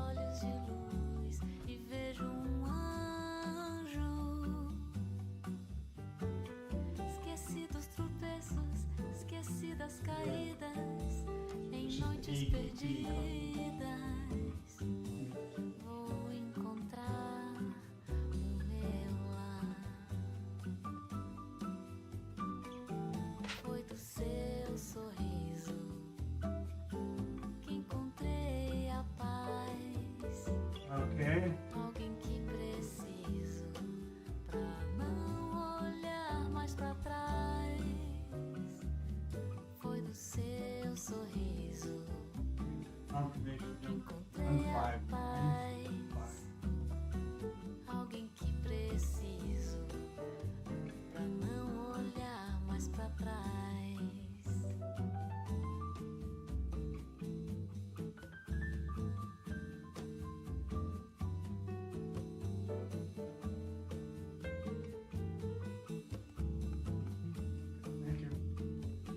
Okay, so we're all set. So it's closed, it's rolled over. You're going to send the check to Wells Fargo Advisors, William Collier, 774 Thorn Branch, second. And you'll email the tracking number over. Okay, great. Thanks very much for your help. Anything else I need to do?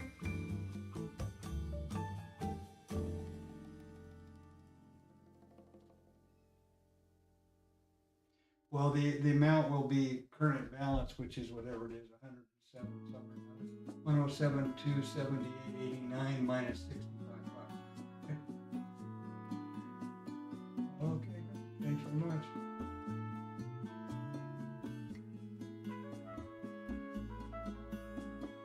Ay, amor, te quiero dar mis días, también darte mis noches. Stand by, stand by. You know, yesterday when we spoke, hello? Oh, okay, I didn't get the feedback thing until many hours after our conversation. I did fill it out and submit it, but I didn't show right up if you care about that. It took many hours after our conversation. It came sometime in the middle of the Amor, te quiero dar amor. Oh, okay. Cuando sientas dolor. Yeah, absolutely. Okay, I just wanted to let you know about the form. Okay, because I looked for it yesterday before I went to bed. Salga el sol. Thank you. All the best. Bye-bye. Besar todas tus lágrimas y darte todo mi Okay. amor.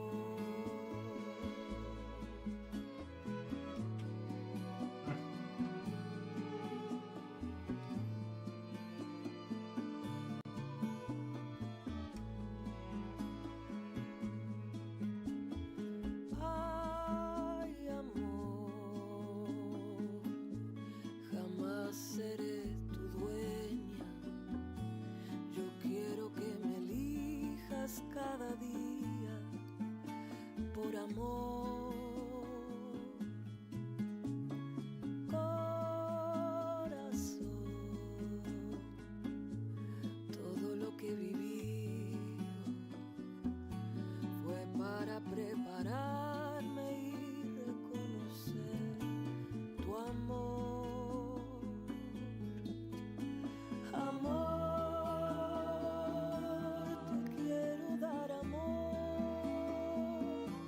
Cuando sientas dolor, quiero acompañarte hasta que te salga el sol.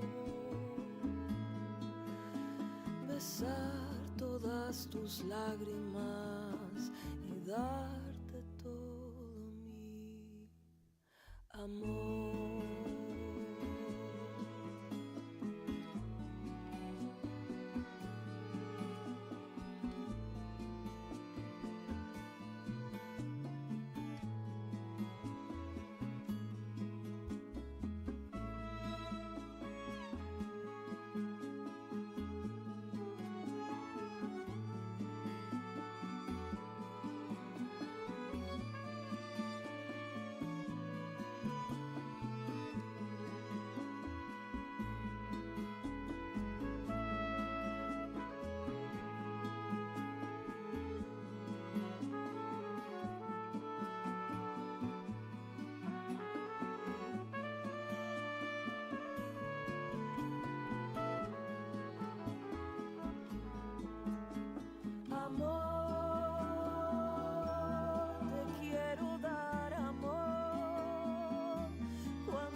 Salga el sol, besar todas tus lágrimas y darte todo mi amor.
More money than Orca.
Okay.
Yeah, nothing,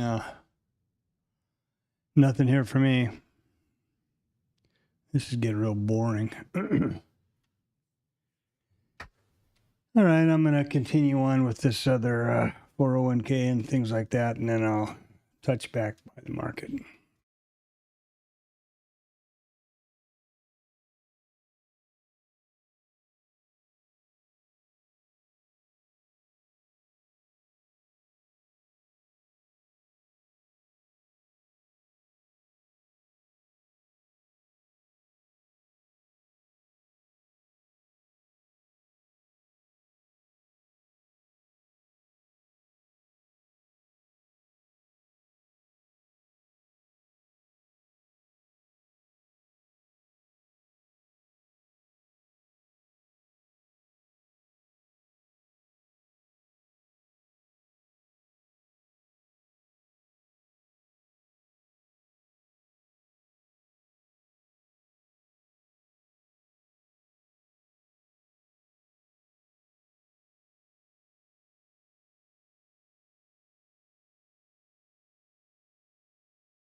Actually, hey, Gary, actually, no, it didn't. And to be honest, it didn't give me the trigger here. It was just the statistic, and then there was not the retest and the trigger. It's the only move so far today that has gotten within reason or reasonably close to my targets. I'm focusing a lot in this market on what I would call or someone would call an A+ setup. In other words, making sure that I have room to get to my profit target. The risk neutral, scratch is great, but that's not what we're here for, right? That's a very important element, but it's not what we're here for. Now, had there been the setup here, this would have just maybe barely gotten to the T2, which would have been great, no question about it. But no, I did not. And now I've got to go out and talk to a guy about termites. So this is a real interesting day.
Well, looks like a big disappointment.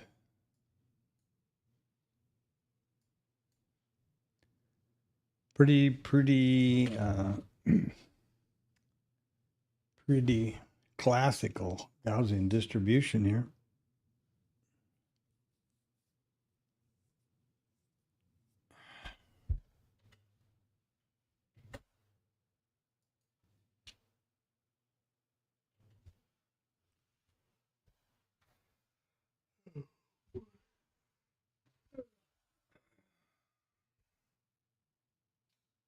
Oh boy.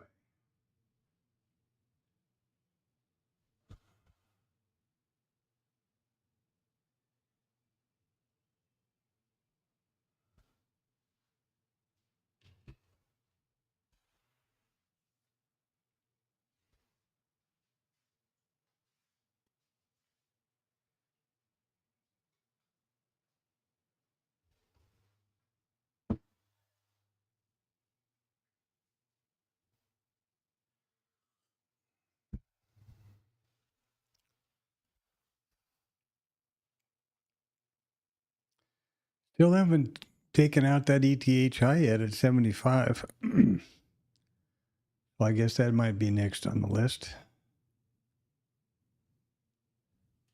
Explore lower, explore higher. They've got a bit of, you notice the difference in excess at the low than the high.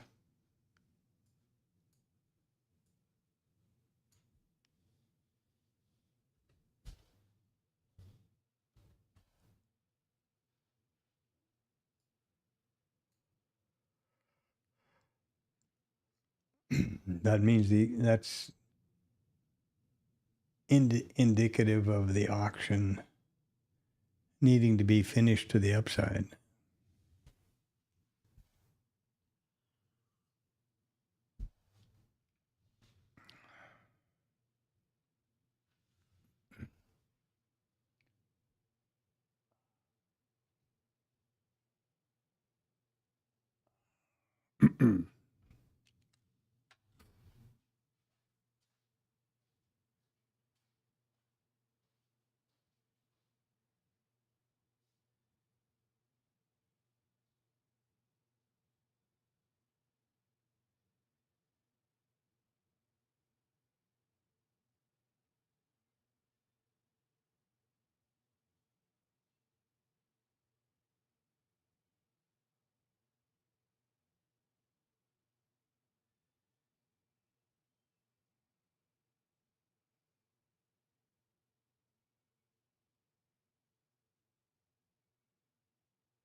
Mm-hmm.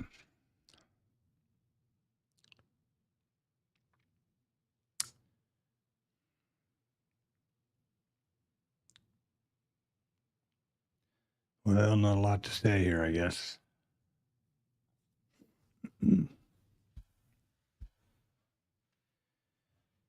Micro composite. What are we doing for volumes? Oh, it's definitely building. First thing this morning, this was 64, right after the open, about an hour, about 30 minutes in.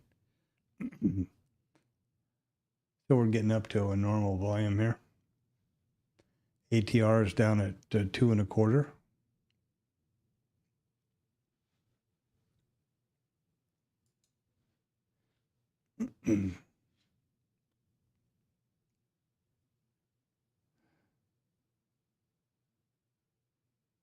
This is the micro composite, which is my high time frame view.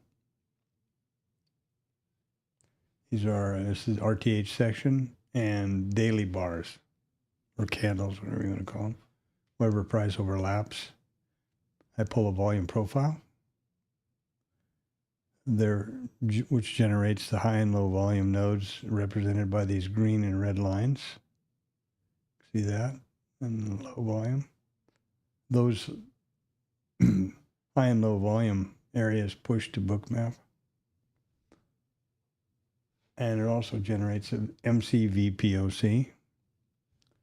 This is the market profile, which you can see, this was Friday. This big string of singles here, and we've spent 2 days now just repairing this profile.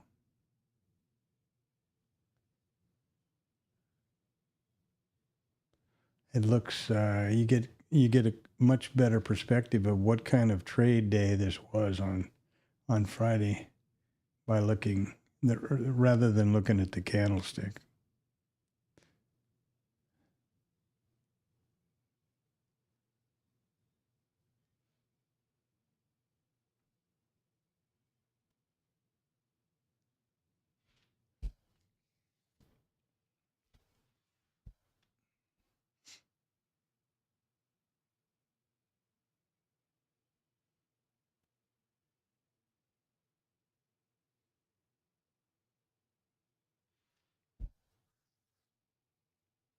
It's actually pretty deceptive when you stop and look at it.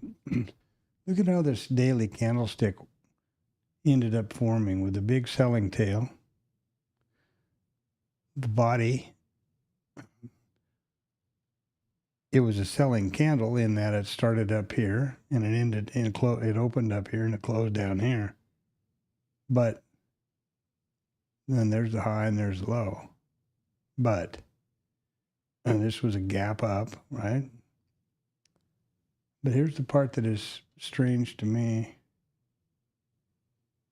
If you look at this, you would assume, I would assume, that the bulk of the volume traded above there. And that's not really, that's the problem with candlesticks. This doesn't really have anything to do with volume.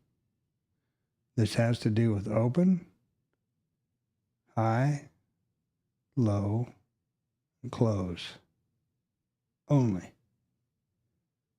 So this would erroneously suggest to me, oh, well, we traded more up here. Here's what really happened. We opened, we ran right through all these singles, and we spent the rest of the day trading out down here. The volume, 95% of the volume was all down here. Interesting. What else we have going on? We got about 859,000 contracts traded.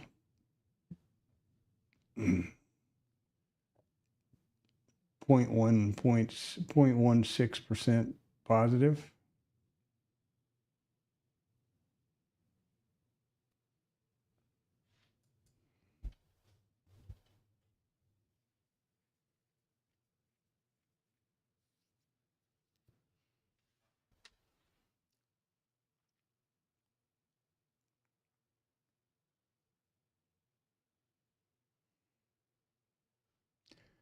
This market, I believe, is in the hold, just waiting for the Fed announcement on the 17th. That's pretty much what it is.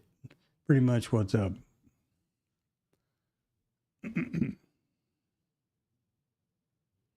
I'm happy that I got my money under control,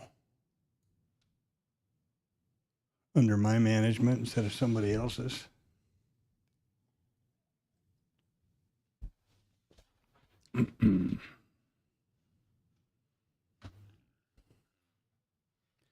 And this is my new keep context in mind methodology.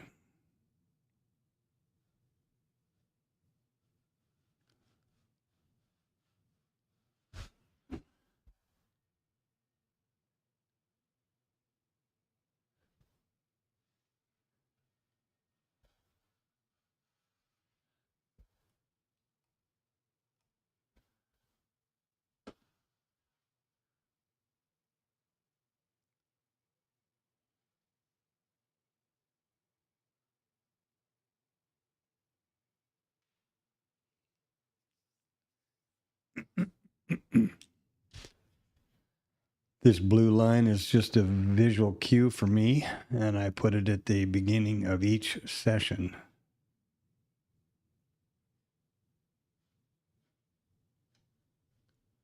So that I can just glance out of the left of my corner of my eye, and if I see the blue line, I know I've got the entire session in view. If not, well, then I need to do something about it. And I try to keep the price at 1 point. So I have concept of scale and context.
Oh boy.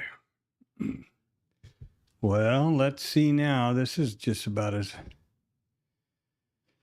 no fun.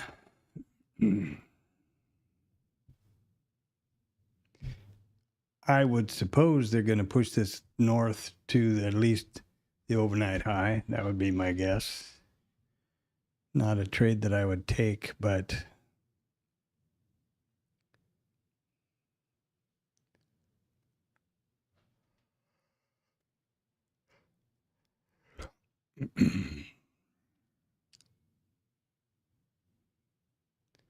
still got 350 contracts up here at 30. Been in the book since whenever. 12. We're in here earlier too.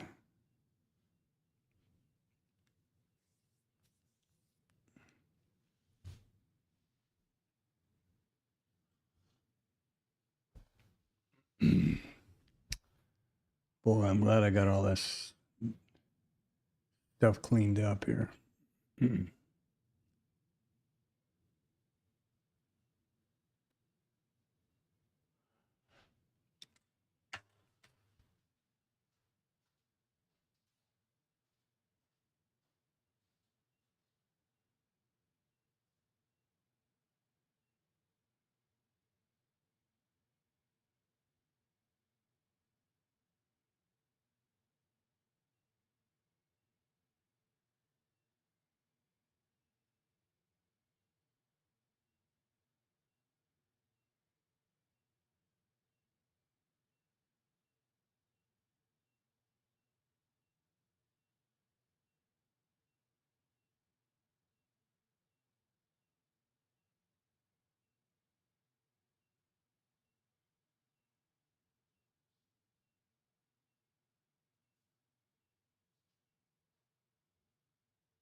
Okay, the world famous power hour begins here in a minute. Actually, about 15 seconds.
Okay, let's see now. My prediction is we will take out this ledge and get up there to the overnight high.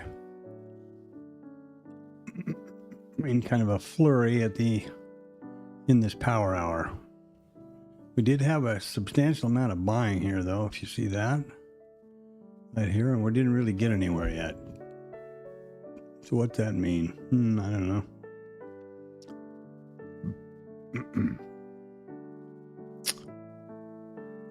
These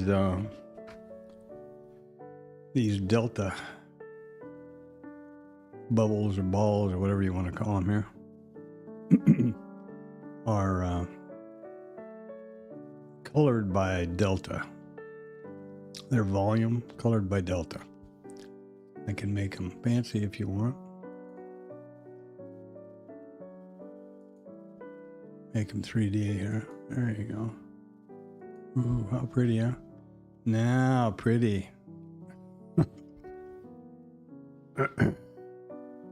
Doesn't mean any different to me. The reason I'm trying to keep all of this stuff at a minimum,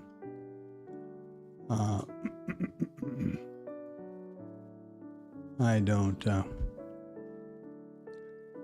this drama that I'm having with the RTH volume profile resetting,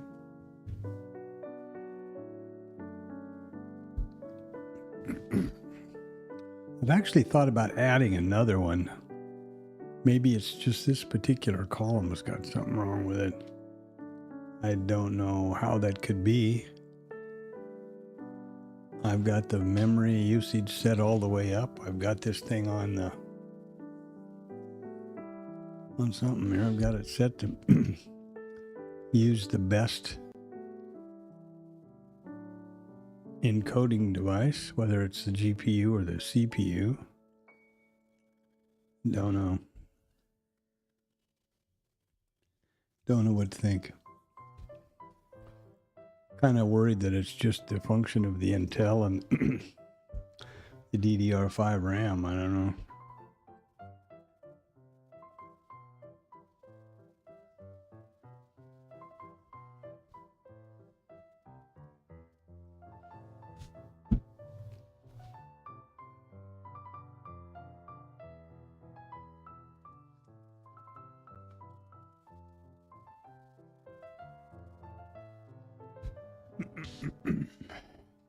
And we are in the power hour, boys and girls.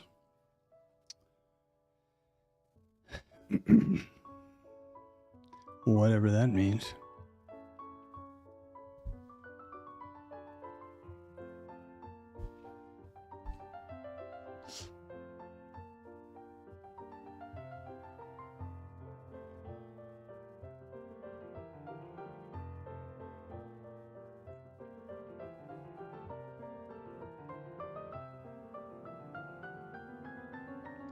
About a 30-point range here, or 30 handles, more or less. So that's not earth-shaking, but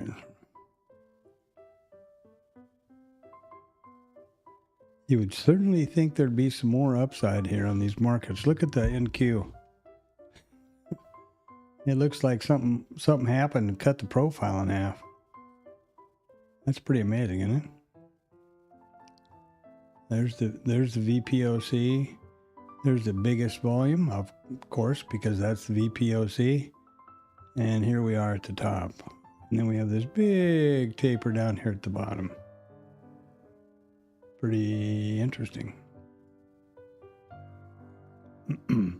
The NQ is a little bit, or I mean the ES is a little bit more evenly distributed. Not much, but a little bit. The POC is still down here about the center. We do have kind of a second distribution forming up here. Typically, you would expect, I expect they're going to get up here to about this previous, the overnight high.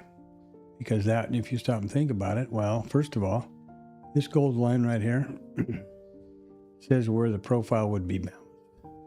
So that's out of balance down this far. Notice it's right there.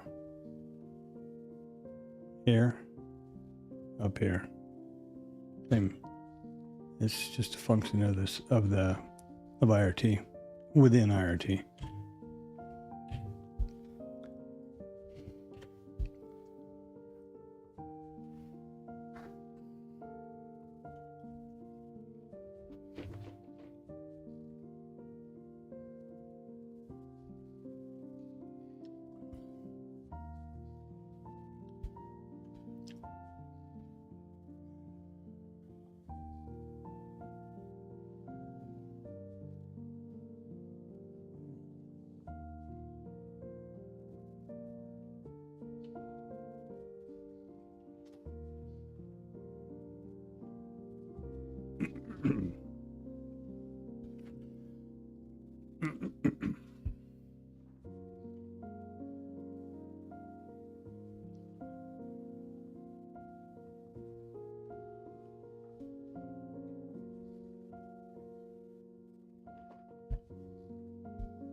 And what day is this? Tuesday, huh?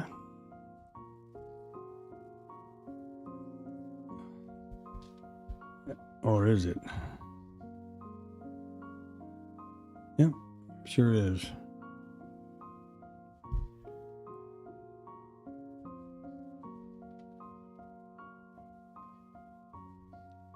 Couple of days till the anniversary of 911.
These days are trying for sure.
And maybe they're not going to take out the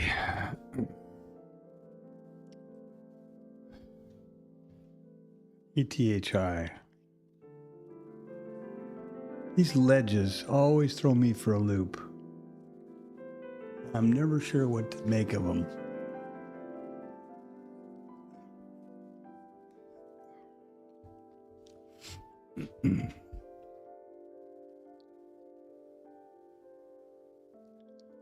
It's, I mean, visually, it's quite obviously an incomplete auction. And it would be complete up to about there. So, yeah. Can you bank on that? Nope. So here's 200 down here at the previous EVPOC and the mid. Just under the IB. Remember that this is the IB high, the green thing. You can see the two labels over here on the cloud node column. They are, something I don't know. No, see, it only prints one label. It doesn't split them out.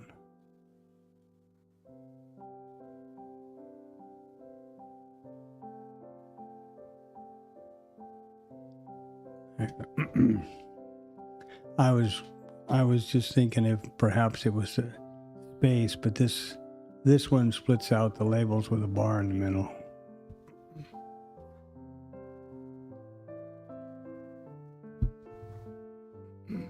This line and the labels and the corresponding labels are an indicator that you buy from Bookmap. And this is a function. This is a cloud node column. The normal function within Bookmap. And so I'm still trying to figure out what to do with this stupid column over here.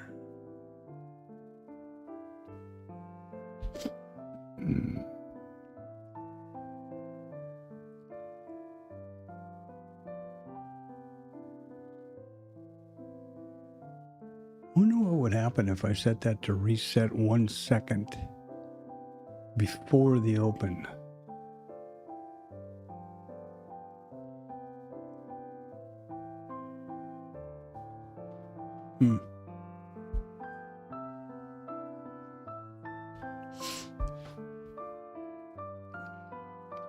The way I have it now is to reset exactly at 30 minutes, right?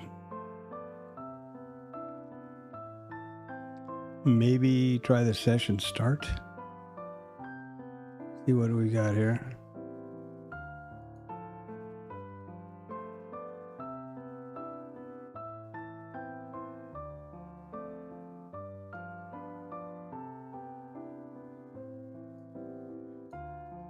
Try that, see?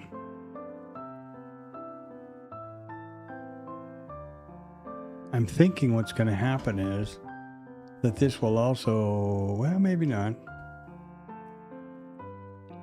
Maybe not.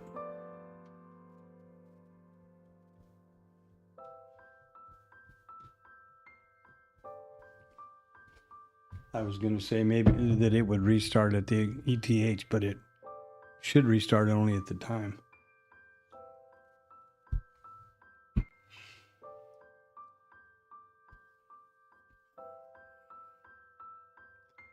See what that does tomorrow. And I'm also, the next thing I'll try is to put a new profile in there completely.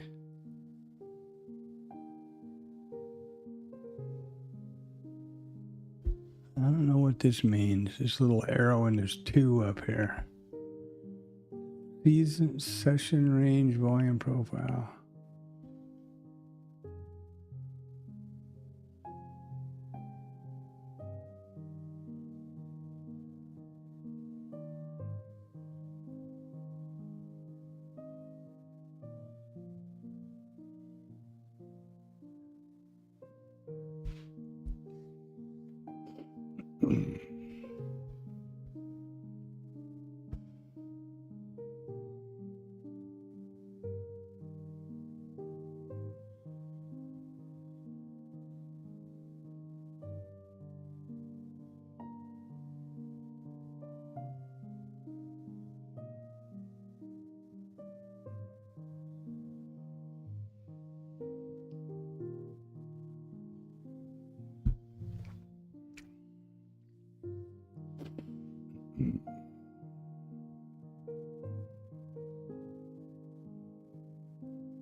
So our old favorite friend, the MCVPOC here, has been taken out.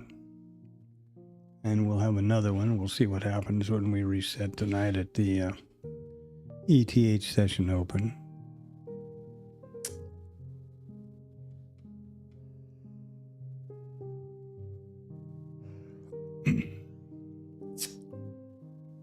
$29.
So now what are we going to do? Go back up. Okay, up, down, up, down. That sounds like fun, huh?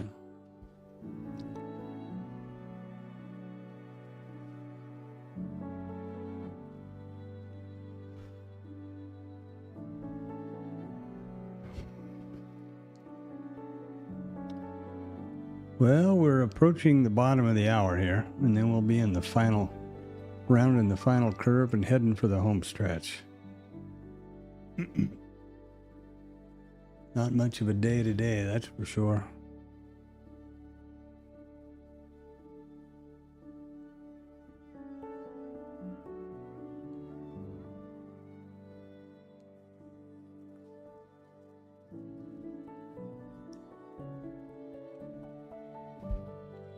Not much of a day today.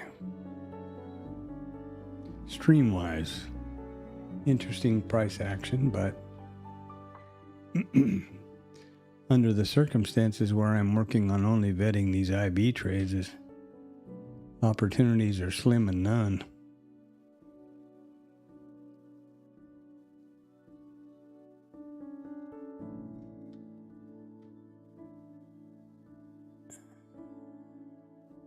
In hindsight, of course, there's a whole bunch of opportunities.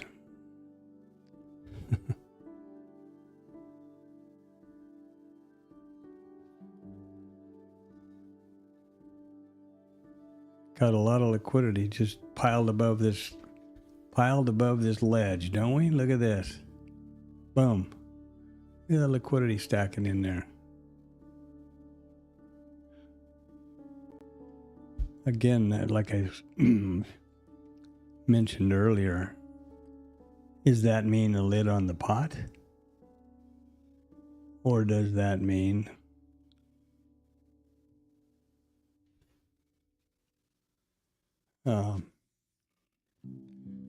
magnet?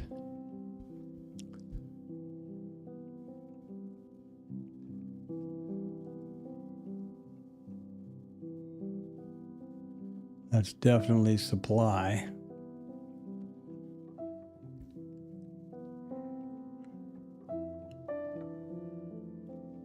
Next week is triple witching.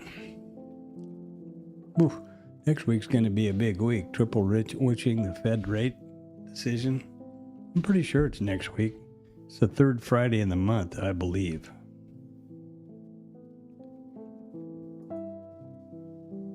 One, two, three. That would be it. Let's Google that and see if I'm right.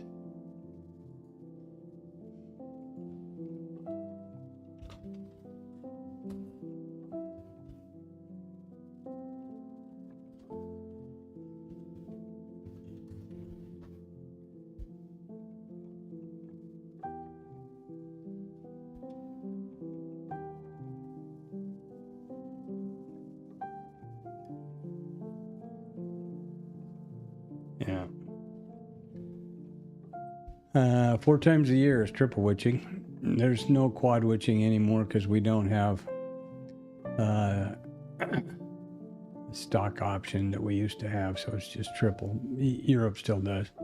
It's the third Friday of the month, and the triple is March, June, September, and December. So there you go.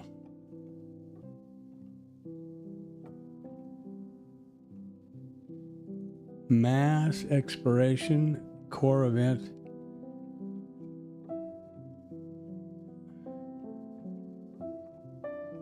There you are. Next week's going to be a pretty big week. I think I might have misquoted that earlier and said it was this week. I had my fingers all out of whack here as far as dates concerned.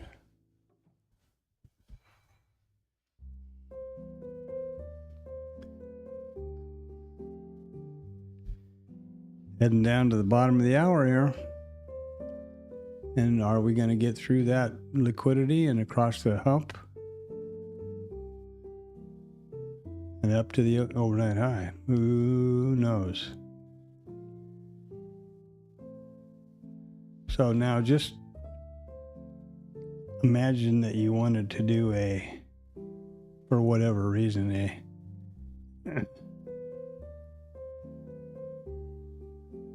IB continuation from up here for some crazy reason. What would you get? Well, you don't have even remotely 3 points yet, so you haven't got your risk neutral scale.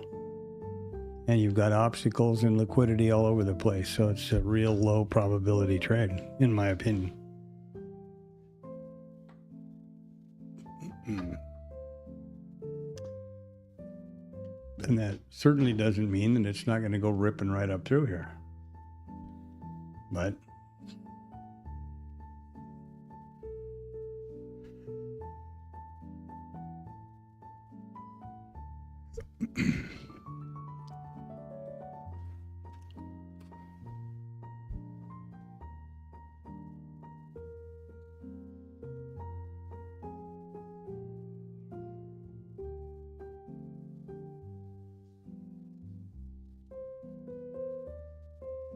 Don't eat that.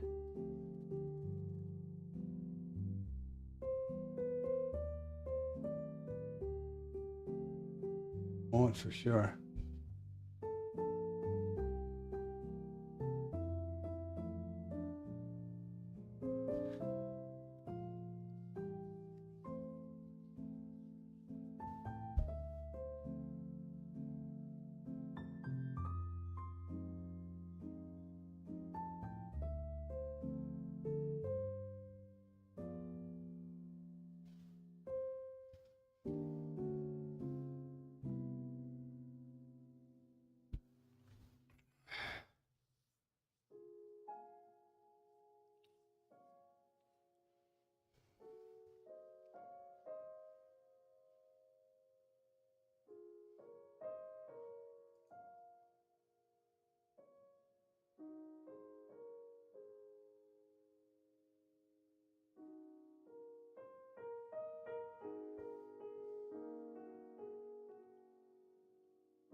Well, there we go. Now they're going to pop through that ledge, which they got, and I'm going to go in on my fortune-telling limb and say we get up here to this target. Let's see.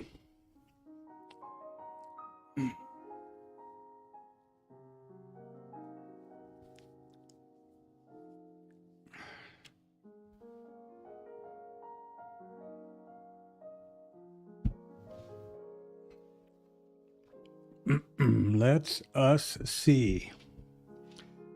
Got 8 seconds to round the curve.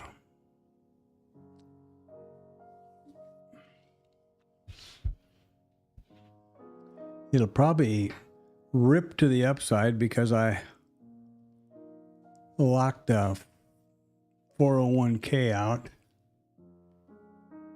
and converting it to an IRA. Self-trading directed one. And of course that'll mean we'll go ripping way higher, I suppose. I'll probably left some money on the table there, but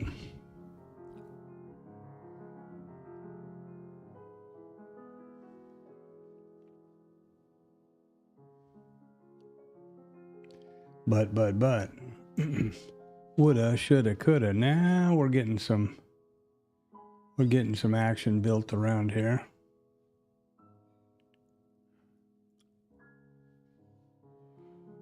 Yes, sir. Yes, sir. And we rounded the final curve. So let's look at the daily recap. What have we done to ourselves today? First of all, these are my news sources. I use the investing.com, and everything I use here, the news stuff is free, figuring that would be the best approach for anyone. So we have the, what are we going to look at tomorrow? Ooh, tomorrow's going to be a big news day. We got PPI and CPI. PPI coming up, and the 10-year notes. How about this week? CPI is on Thursday. Okay, so we got the PPI first, then CPI. That's good. And Friday's pretty flat. The Michigan number, which generally moves the market. Why it's always just a 2-star, I have no idea. And the 30-year bond is a real big deal, as are initial jobless claims.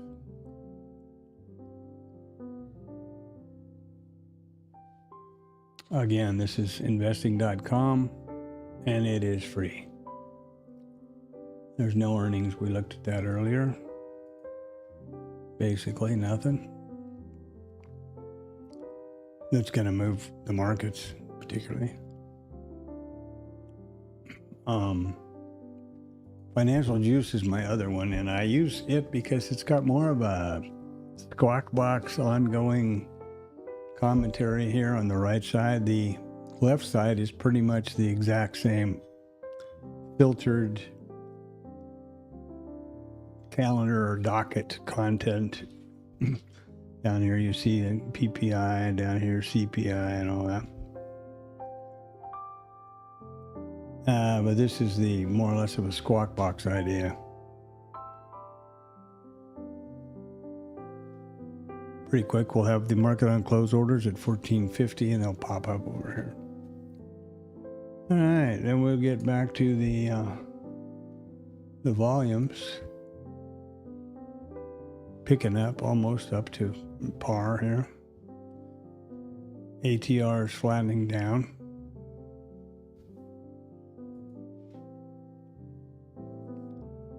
And here we are. Micro Composite. Outside bar, inside bar, inside bar.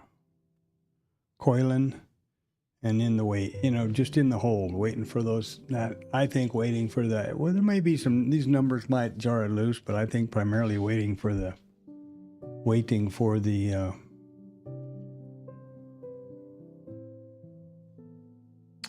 Fed interest rate to 17th. This is the market profile, same thing. ES, this is ES mini, ES mini. These are the my version of a high time frame chart, or the multi micro composite chart. Daily session, RTH session, and daily bars or candlesticks, whatever you want to call them. Here's our daily trade so far. Looking up here, you see these gold lines. This indicates where the profile would be balanced. And you see right where the balance is, and right where we stop down here. So there you go. And this is the NQ.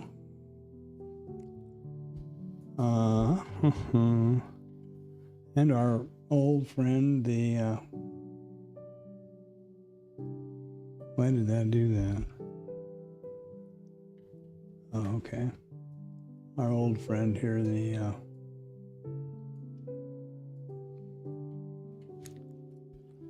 book map. This blue line is just a visual reference for me. I can glance left or just my peripheral vision. If I see that blue line, I know I've got the entire session in view on my chart, heat map chart, whatever you call it. And then I have this set at $1 or a point high. Each demarcation here is a point. So there'd be four ticks within each one.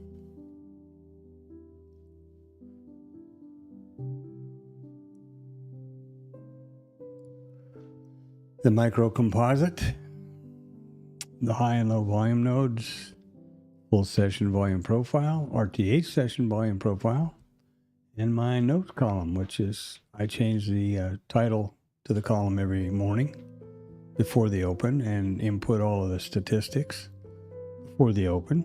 All these numbers were here. You go through it at 8 o'clock in the morning ahead of the RTH Open, and these are the session prices, which are pushed automatically from Bookmap to Bookmap from IRT. There's no indicators on my charts or my Bookmap. I only have a POC, two of them. One is the more muted yellow here is the full session, and the brighter yellow is the RTH session, and notice how they're stacked right on top of each other, as are the Globex VWAP and the RTH VWAP. And down here is the mid for the RTH session. Look at this mess right here. Holy mackerel. And right above settlement. Oof. The IB high and low are just markers for the high and the low of the first 1 hour of the RTH trading session. Period. There's nothing on my charts or that I do that isn't statistics, math, or data. Nothing magical, no magic wands or pointy hats required.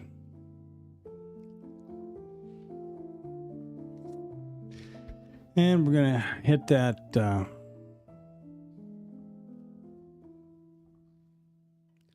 market on close imbalance about 10 minutes.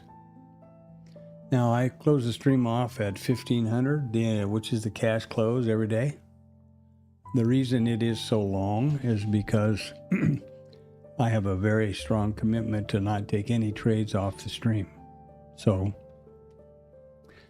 I start the pre-market at 8 o'clock in the morning, and then the stream accurately records the entire day or the entire cast session.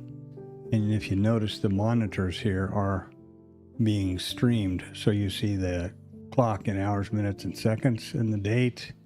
Any open programs at the bottom. There's OBS, there's there's Rhythmic, and there's a Discord, and notes and a screen capture. That's it. And where we went IRT and Bookmap. Period. So that's trying to be as transparent and accountable as humanly possible. I mean, think about it. It's my journal. Who would I be bullshitting? Me? How stupid is that?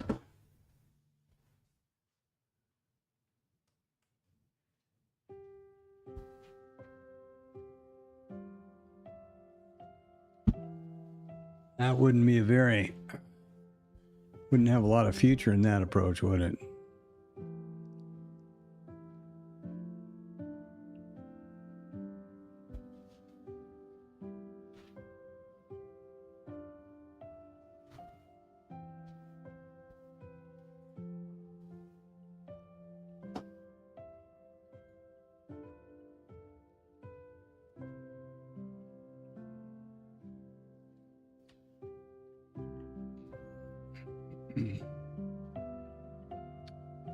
Yeah.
Looks like my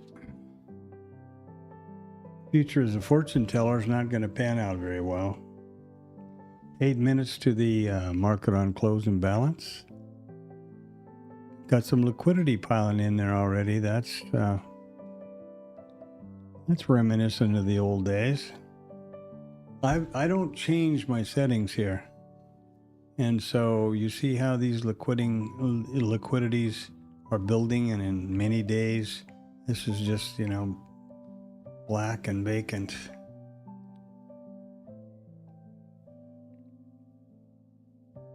With everything being constant, the session in range and a 1 point high.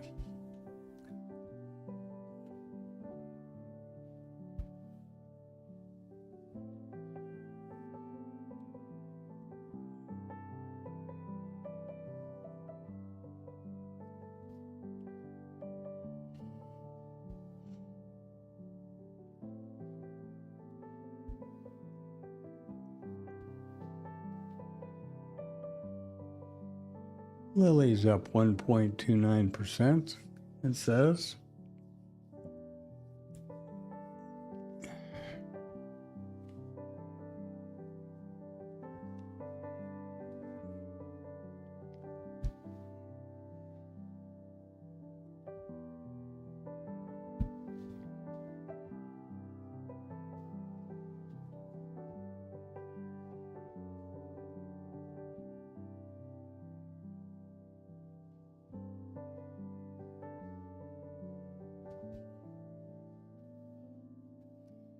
Okay.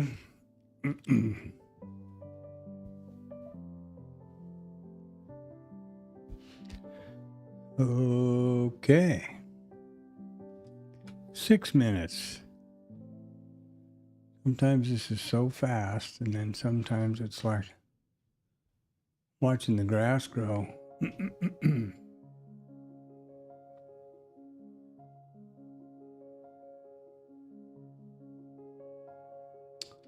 These days are pretty boring.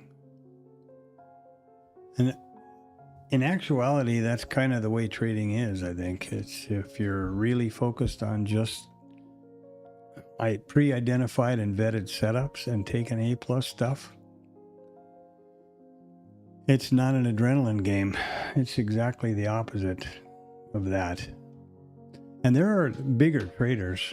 I mean, 8-figure guys, they don't even trade every day. They don't even come into the office every day. They'll know when they see something setting up on a bigger time frame, and they'll wait till that starts looking like it's going to happen, and they might come in and make 1 or 2 trades a month. Now, that's still more than I make, but sometimes there are mitigating circumstances around my situation, and sometimes I'm just wussed out on it.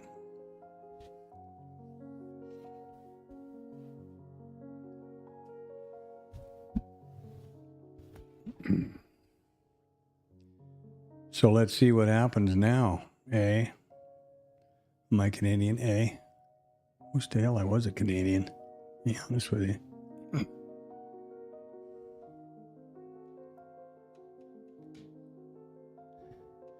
I actually...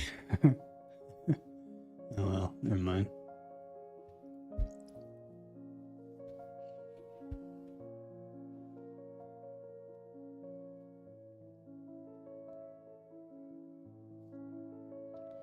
Yeah.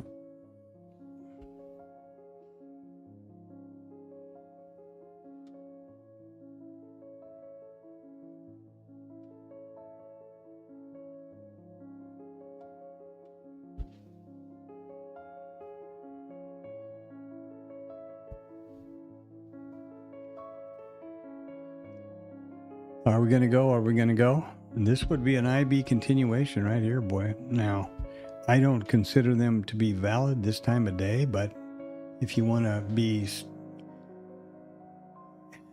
technical about it and only within the setup and the parameters, it's pretty much that. Here we go. We came up through it. We've tested back down to it. Didn't get anywhere. Came up, tested here. Now we're going up. It's at 15. We would just now be scaled at 18. And then you're looking for a breakout to the overnight high.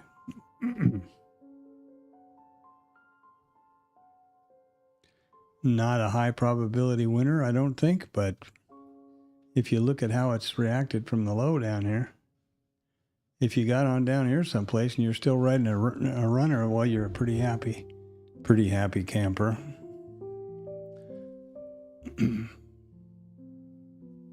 I'll be really pleased when I'm done with this vetting situation, because within the vetting process, I cannot change anything. I put the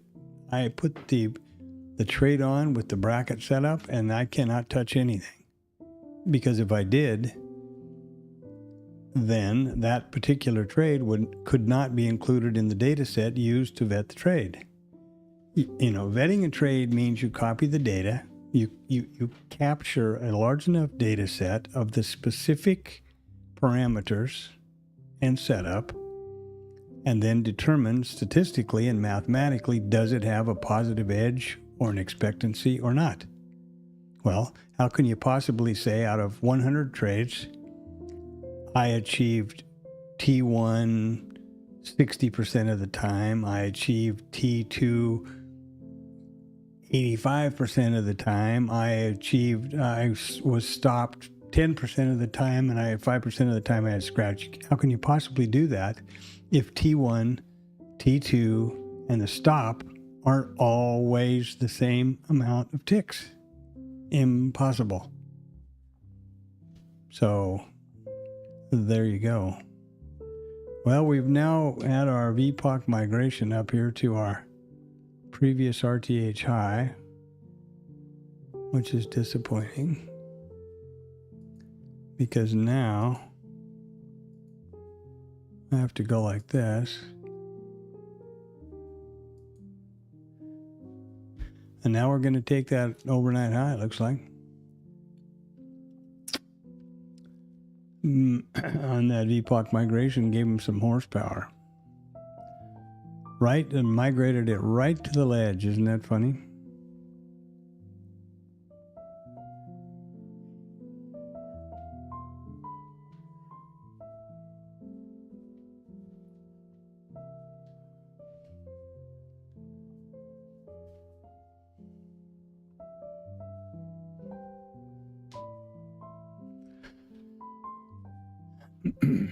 Not funny, haha, but you know, funny.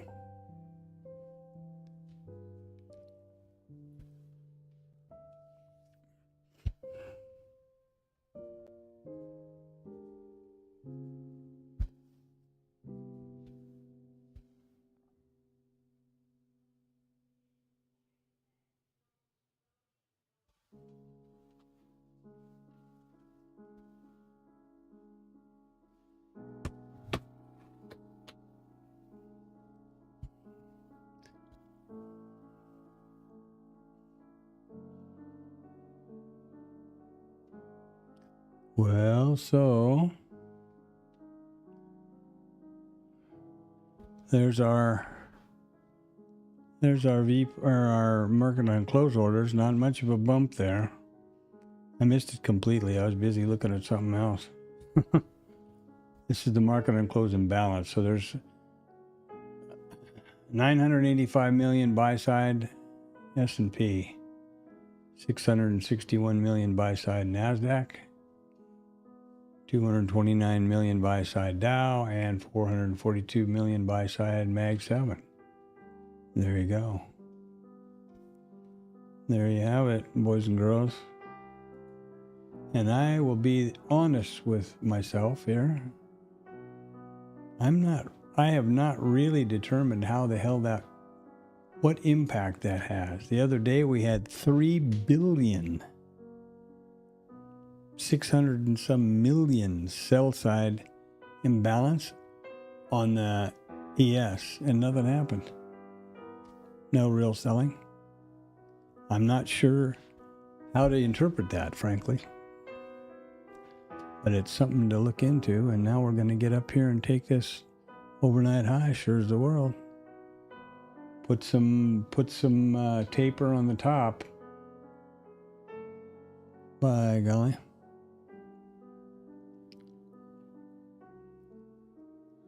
Put some taper on the top.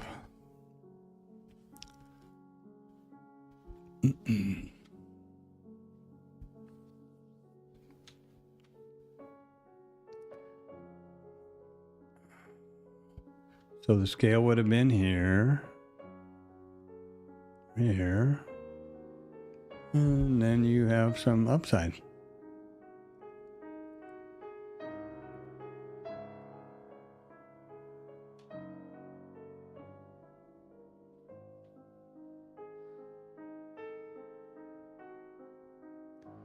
And we've got about 7 minutes till the cash close.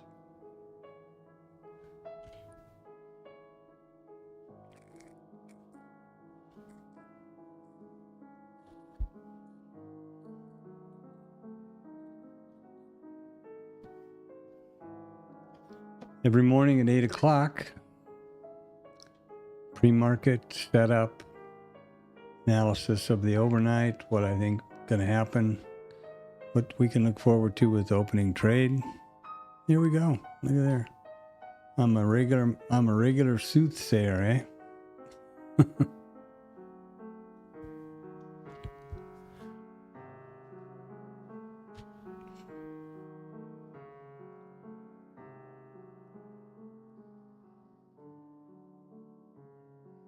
Purely my discretionary call on my psychology that I don't think these trades, like the IB trades, I think that's a pretty desperate grab so late in the day. I think after about RTH 1, that's when they're optimal, and then RTH 2 is pretty dicey, and 3 or, same. And of course, it's a random market, and, the outcome of the next trade is 50-50. So here you go. And they're going to take it right on up there. Boom. There you go. And there you go. Now they got a squeeze going on them. From when? I don't know. I guess Monday? Or Friday?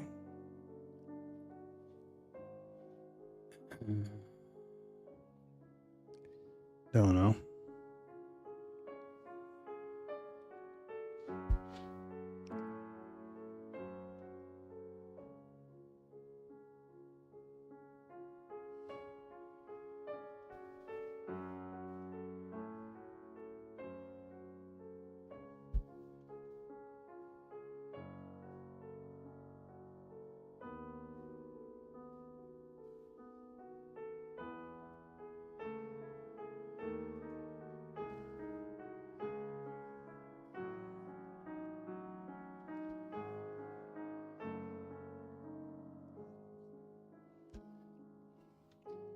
Three and a half minutes.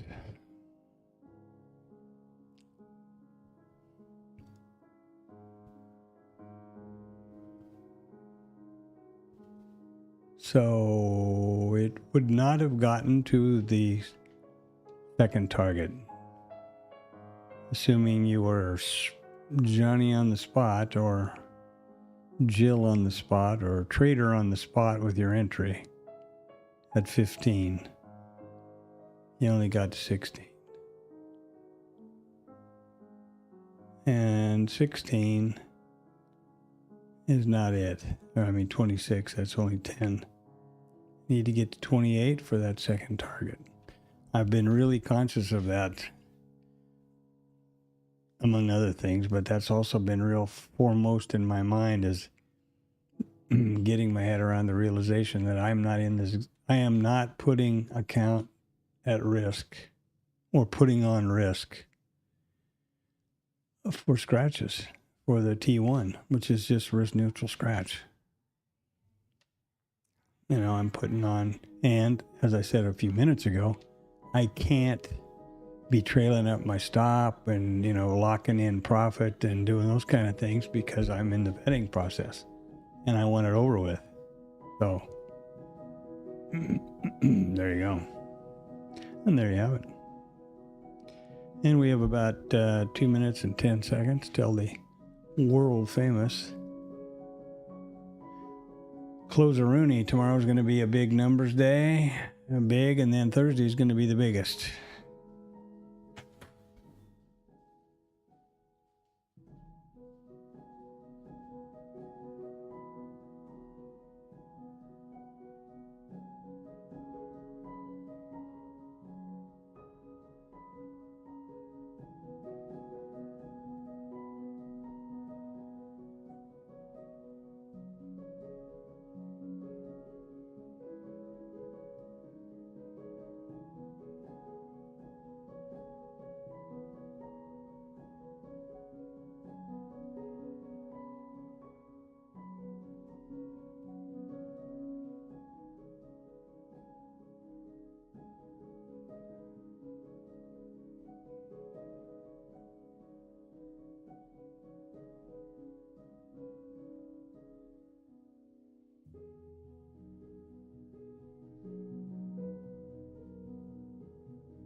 Oh, and here we go, mere seconds away now. Boy. And then I get ready and take Tam to school and blah, blah, blah. She has classes. She's scheduled her classes. basically after the market here for me. What a nice little girl. What a nice young college student.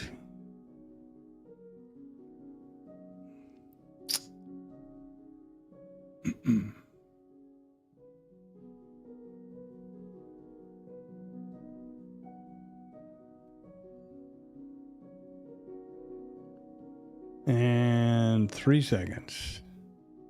Boom. There we go.